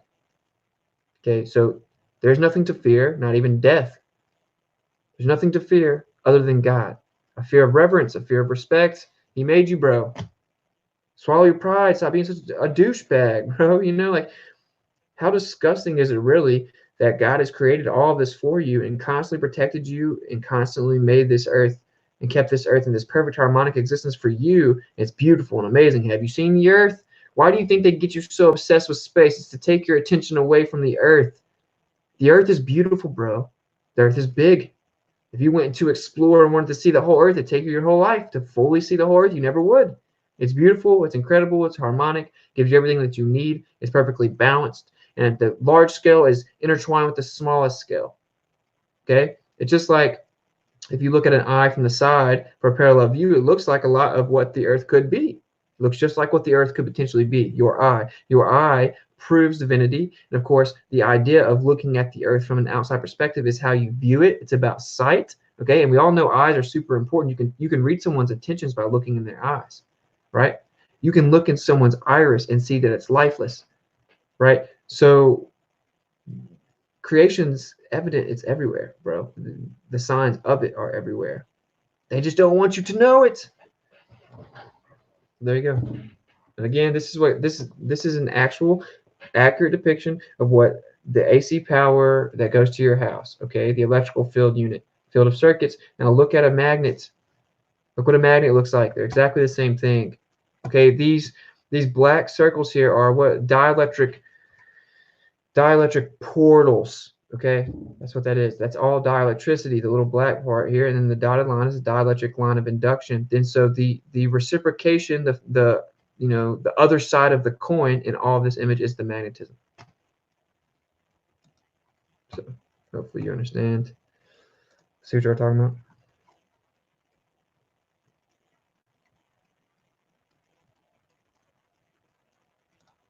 Yeah, it is. BobWins.com, bro. Which I've already posted. When and where will you be debating McToon Thug? Will be truly must-see TV. Tomorrow night, 8 p.m. Central, I will debate McToon from Toon Squad, and I'm going to stream it onto my channel. Because the last time I did, I debated him on his channel. He moderated and debated, shucked away from everything. I had to borrow my friend's older computer for like an hour, like 2 hours or something beforehand. So we're not going down that road again. I'm just gonna stream it here. If he wants to put me on his stream, go for it. I don't know what he uses, but I'm using StreamYard and I'm doing it on my channel tomorrow, 8 p.m. Central. I would say come here, bro. It's all good, bro. Post. We're still chatting, my man. Yeah, exactly, bro. If anyone's never seen Sprite, y'all should look into them. They're incredible. Don't stop your research. You're on something here. You get it. Thanks. Don't worry. I don't think I can stop my research. I'm like too obsessed with it. Atmosphere going primarily west to east. Stars going east to east. If that's correct, is there a relationship? Thanks.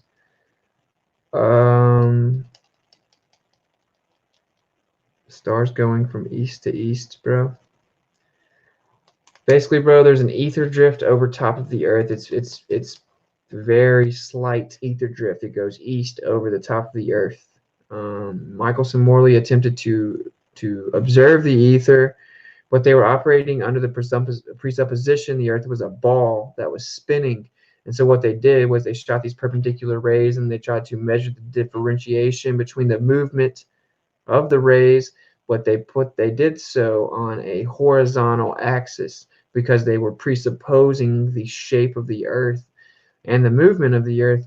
If they had have done their test on a vertical axis, they would have had much better results because the Earth is flat. They would have been measuring the ether, the intricacies of the ether within the toroidal magnetic field, which of course emanates up and around like a giant donut, right? So there is an ether drift to the east, but it's very, very slight. So yeah, so when globers say things like Michelson Morley disproved the ether, just let them know that they're stupid and they don't know what they're talking about. And there was a window of error. They actually did detect some movement. Just wasn't conducive with the idea the Earth was moving, because the Earth isn't moving. Axial rotation's never been proven and never will be proven. Wizard Slayer, yep, bro, till I die, bro. Yeah, east to west. Yeah. I answered your question, bro. You feel me? But I understand your question. I think I answered it. Boom. What he said. No. What he said. Thanks, bro. Sure. Boom. Thanks, bro. Much love. I have to agree with this. I wholeheartedly second this notion. If you're a gamma, you're in the wrong saloon, bro. I agree, but I will say gamma isn't like a thing that's like, I have blue eyes. I'm always going to have blue eyes. Like, you don't have to always be a gamma. So if you come here as a gamma, whatever, just don't talk, right? Like be shaken out of your gamma box, right? But yeah, gammas, if you don't know, gamma males are secret kings. They're subversive. They have inflated self-importance, self-appointed feeling of self-importance.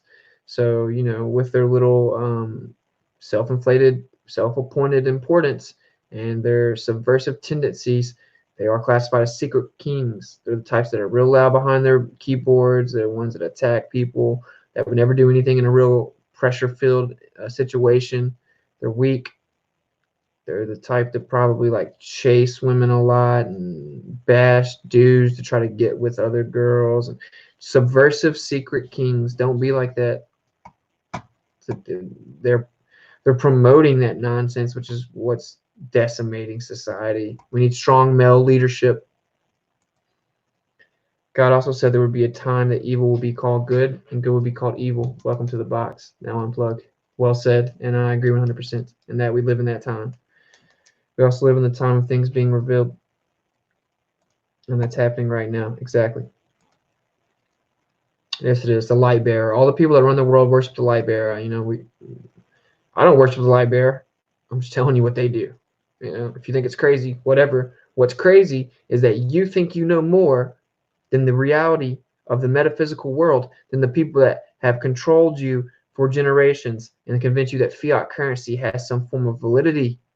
They brainwash you and control all your media. They have gotten you to be complicit with the fact that they control the entirety of the facilitation of your information. It's pretty stupid for you to act like you know more than them. You know, I'm obviously not talking to anyone in here. I know people like that. They worship the light bearer. I didn't do that. I didn't make them mock sacrifice and mock the resurrection of Jesus in the third degree. I didn't do that. That's just what they do, bro. That's what they do. Okay, they believe in the light bearer, the illumination, the top of the pyramid. It goes all the way back to Egyptian mythology and before that.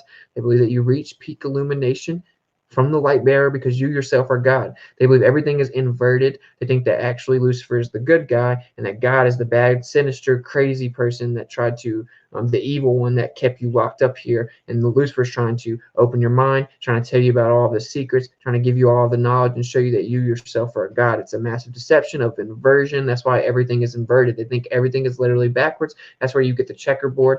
Of course, that also ties into the fact they have to at least present the idea they're doing some good, right? But it's much more about the fact that everything is inverted, and both of the colors actually represent Lucifer, the light bearer, right?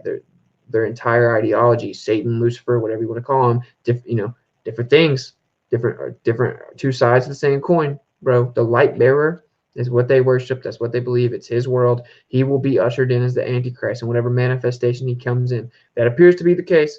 Tons of evidence for it. That's what they believe. There you go. Yeah, for sure, bro. We ladle gravy, bro. It was great to hear you on Nathan's show on Monday, fella. Yeah, bro, for sure. I was on there today. If the ether moves over the earth 1,000 miles per hour, theoretically, it would only take a maximum of 24 hours for God to reach you. There are even scriptures indicating potential delay. Thinking out loud. I don't know. I've never seen any scriptures about the potential delay, but I think that's possible. But I also don't. I mean, maybe there's a reason for that. Maybe it's because, the purity of something needs to resonate for a while or whatever. I don't know. But I would say, of course, God could hear you instantly. You know what I mean? Like it's not like God's forced to wait on your telegram to get there. But I understand what you're saying. It's very possible. Maybe there's maybe every day the metaphysical energies you put out, if you can follow what I'm saying, right? Like they take hold every 24 hours. I don't know. I don't know. I just think the drift is perfectly conducive with the sky and the clock that is the sky. God's rarely early but never late. Praise Yeshua. Well said. I strongly agree with Justin. Yep, I agree. So yeah, guys, that was pretty much it. I know some people don't understand magnetism. I don't know what to do for you. Actually, let me look up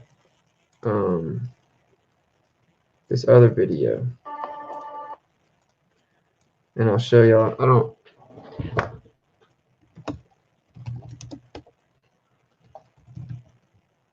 See if I can find it.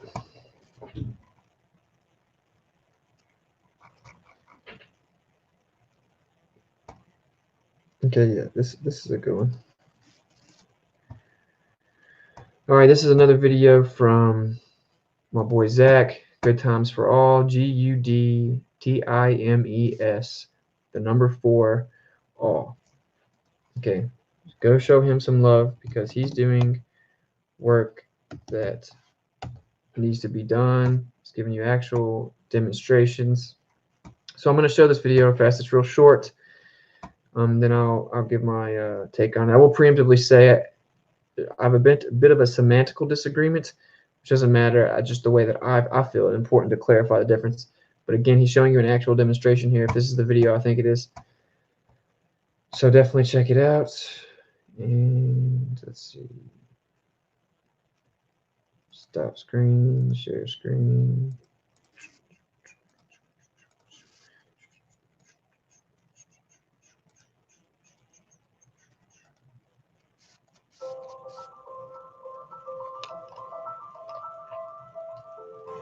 Hello, everybody out there in YouTube land. Good Times for All, or Zachary Zabala here if you prefer. In this video, we're going to be taking a look at trying to change the weight of an object by changing its charge potential. What I have is some mylar helium balloons that are holding up a KNB pin connected to a wire that is connected to the Van de Graaff generator.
I tried to put the link in there and it copied a StreamYard link.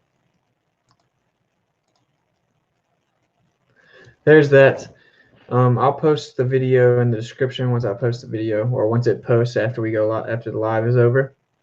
Again, go show him some love because he's doing actual experiments, and him and Bob are working through a lot of theoretical ideas on what experiments to do to better substantiate this take.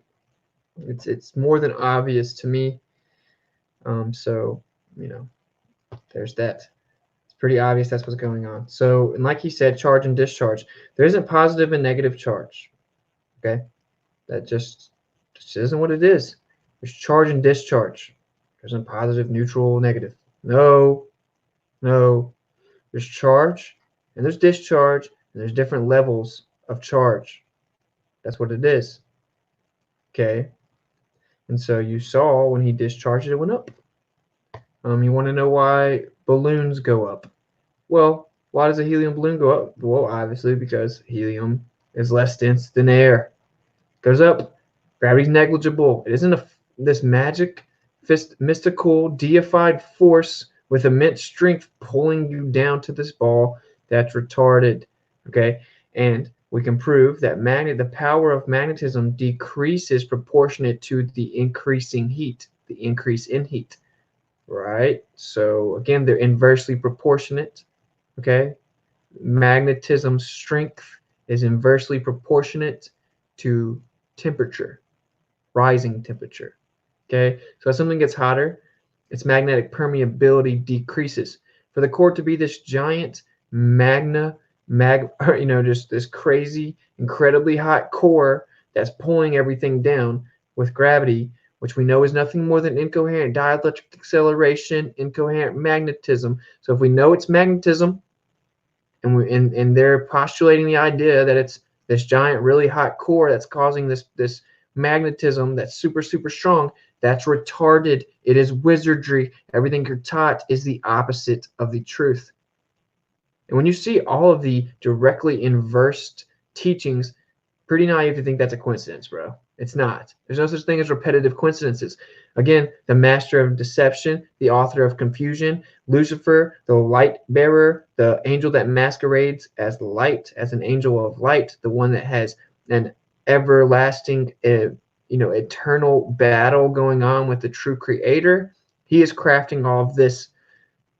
Do not be naive and think you can outsmart the devil. That isn't how this works. You have discernment and clarity and wisdom given to you from the true creator to see through his deceptions. He knows the scriptures better than you could ever know them. He was there when they were written. Okay. He knows how to deceive. He knows where science is going to go if they're operating off the base flawed presumptions. He's crafted all this. He set it all up. Okay. It's that simple. That's my point. I actually think he has one more video I'll show y'all, because I like to show people some love when they're doing this kind of stuff, but I don't know. It's not even showing me his freaking channel, man.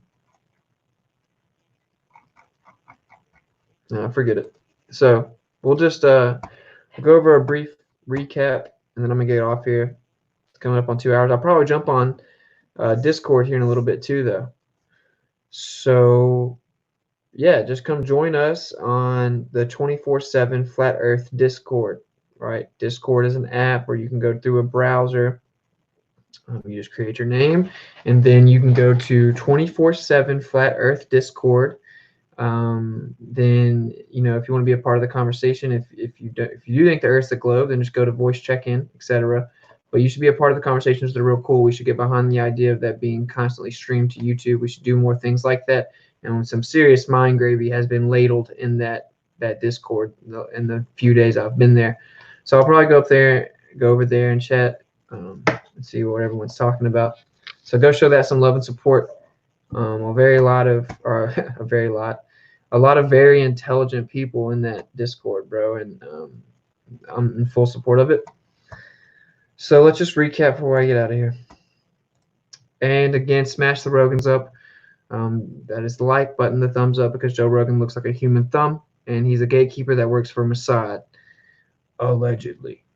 And there's also some links to support below if you would like to.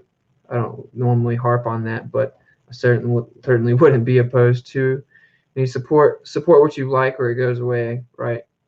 But yeah, I have like a Cash App down there and a PayPal and a Patreon, which I haven't done much on, but there's that. Just like and share. That's the biggest form of support.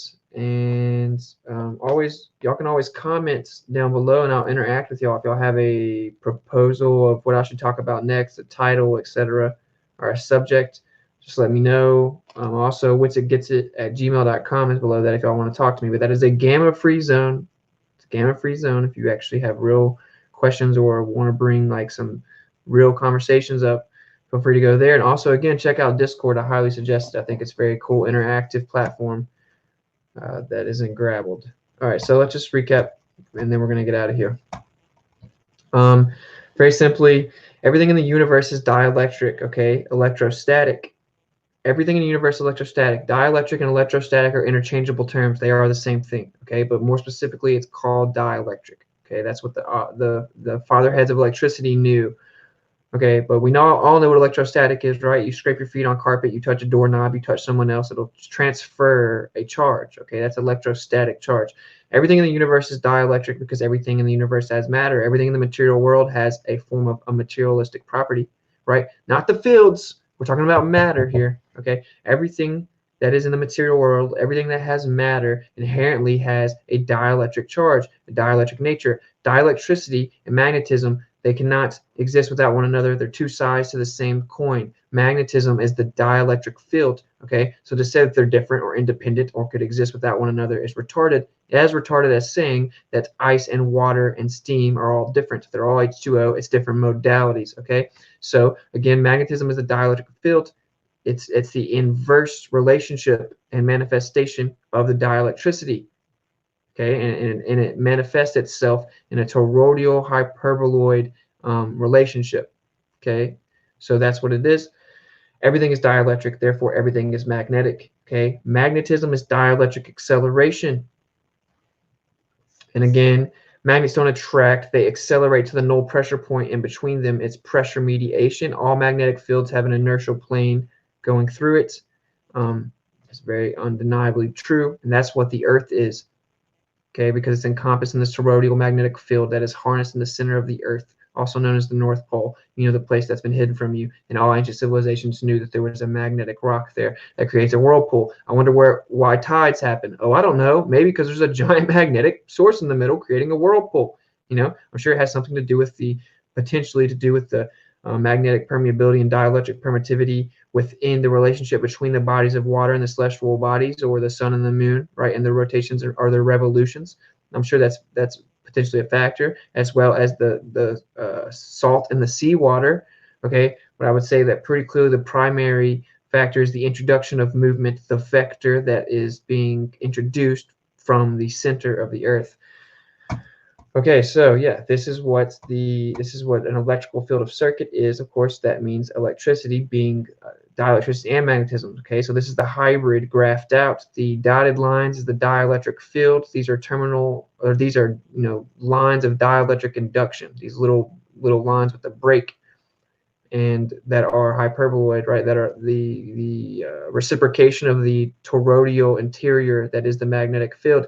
It's these little dotted lines here. The little breaks in the dotted lines is what modern science calls electron. It is, of course, actually nothing. It is nothing more than the terminal end of one unit line of dielectric induction. It is nothing. It's immaterial. Quantum science felt the need to quantify things even if they were immaterial, so they attributed materialistic properties to the immaterial, such as saying that these little bitty breaks in these lines of induction were physical subatomic charge carrying particles known as the electron. They are objectively not in any way physical particles. This, of course, is the same picture, the electrical field of circuit, and this is an actual magnet, so that you can kind of get a perspective of how this is what we experience. This is what electricity is. It's the hybrid, the harnessing, the combination of the two different components of dielectricity and magnetism that can be seen in both of these images. So this is kind of to give you a visualization idea of how everything works on this Earth. Okay, you see how the dielectric inertial plane is in the center. That is what the Earth is. Super weak. Planes off. It's basically nothing. The inertial plane it levels off. That's where the inertia levels off. Okay, here's another visualization to give you an idea. Again, the green here would be the Earth. Okay, and it has an encompassing field of energy, and the only true field that exists, the only true force, independent force that exists, is magnetism, because it's the only autonomous field modality in the universe. Again, autonomous field modality means self-governing field. In the mode of a self-governing field, gravity cannot be a force because it does not have autonomous field modality. It is merely an effect, completely reliant on other factors. Okay, so there you go. That's basically what the Earth is right there. Here's another depiction for you. Gravity or electromagnetism: north is up, south is down, east and west are relative to the north central pole. This is true, of course. North and south in theory are interchangeable. Okay, it's up, down, it's all relative. I prefer this depiction on the left right here, or my left. So your left too.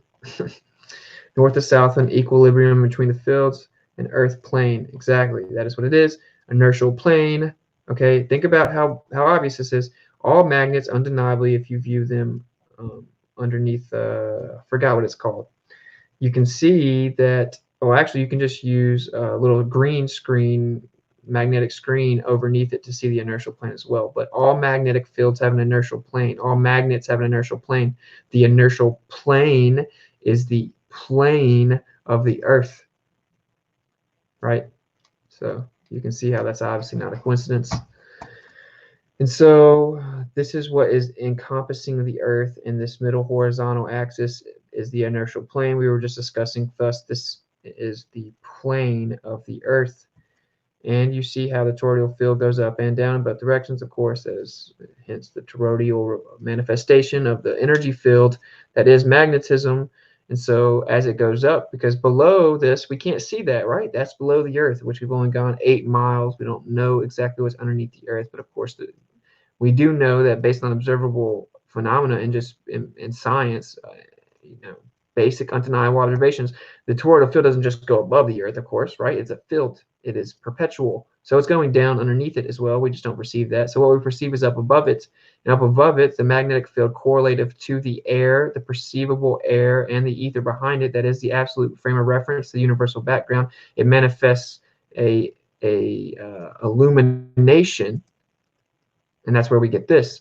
All right. And again, all that light is, it's actually the perceivable illumination of the energy inside the ether, right? And how it is reacting with the ether, how it's being induced into the ether, the reverberations, the reciprocations within the ether, the frequencies, the vibrations, and the energy all being intertwined, just like Tesla said, is the secret to all of the universe.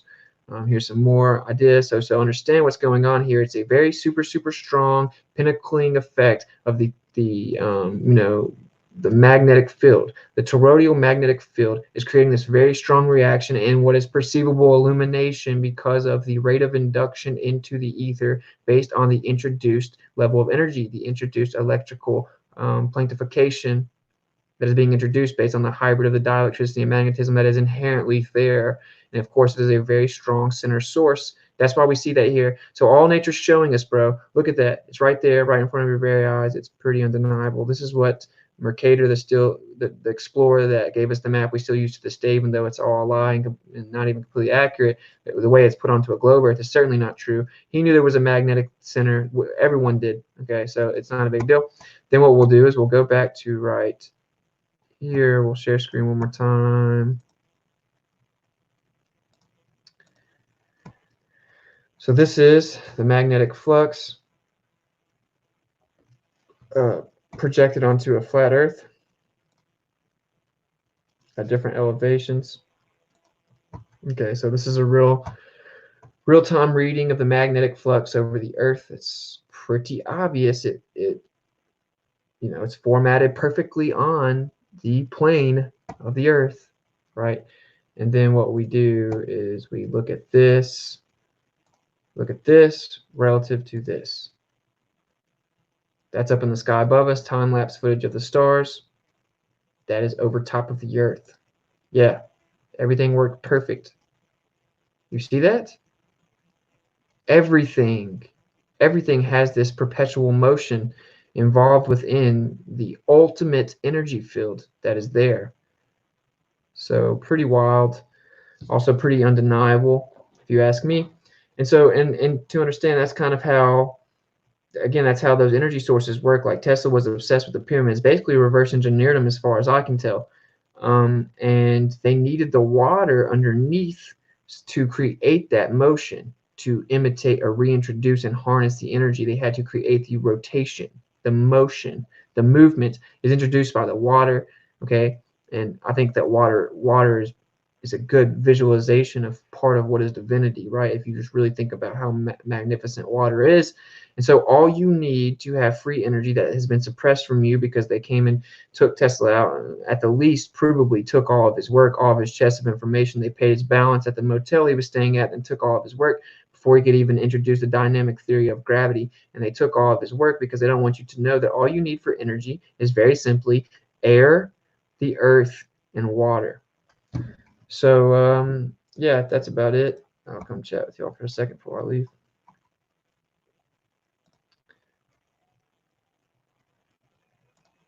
The cult trying to permanently inverse exoteric info for control. Wow, Austin says the wisdom and knowledge. Gravy on tap. Yeah, for sure, much bro. Gotta slay, much love. Gotta slay the wizards. Peace. Good luck tomorrow. Thanks, bro. It'll be no big deal. God bless you too, bro. Yeah, come join us. Simple battery weighs more than its new compared to its dead. Pretty intriguing. Looking forward to tomorrow. Light work. Yeah, I agree. Tune will be light work. I know you won't underprepare and underestimate him, so I can say that. Yep, it's no big deal. I mean, I'm not going to do a ton of preparation, just to be completely honest. I just don't think I'm just not going to let him shuck and jive. I'm not going to sit here and listen to him talk for 3 hours about his religion. I don't care. You know, like, oh, this is what he does, bro. He studied a lot of these different little parts of his religion, and he wants to really teach the audience. That's what he wants to do. He wants to show the audience he has a grasp of what happened, that he researched it and learned it. So he wants to teach the audience, but it's almost always a moot point. No one cares. You want to tell me how they figured out the distance to the sun, but you want to ignore the presupposition that is necessary and vital of you imposing the spherical nature of Venus and the size of it to triangulate the position. So you can talk for 20 minutes about the sun and its distance. Doesn't matter. It's all a presupposition required theory. Okay, so no one cares. So I'm not doing that this time. He did that last time. Not doing it this time. So I'm going straight to the point, address them or give a concession. I'm not letting you tiptoe around it.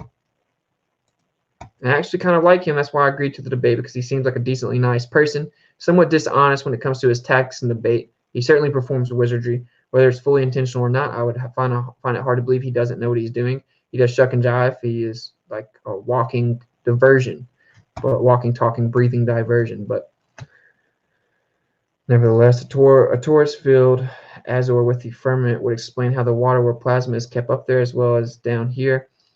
Yep, that's definitely true. And also, I think that the stars are embedded in the firmament, and maybe that our perception is just due to this like super mind-blowing, type of glass that's the firmament is, right?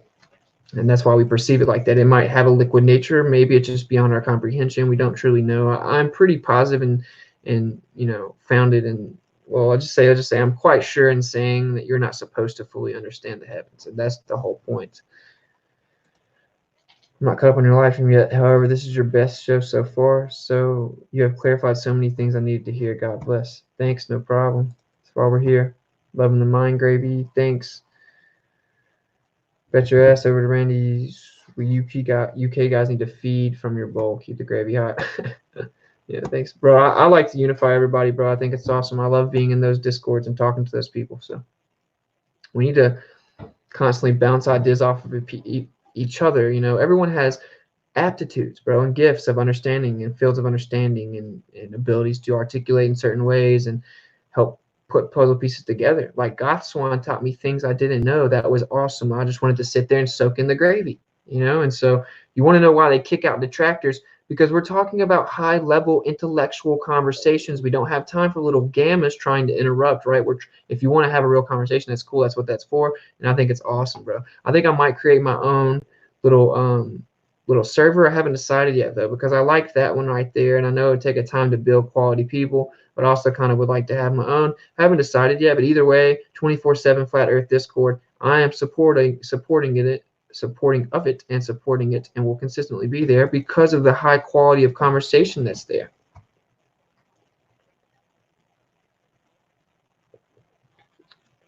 Iron sharpening iron, if you aren't following me.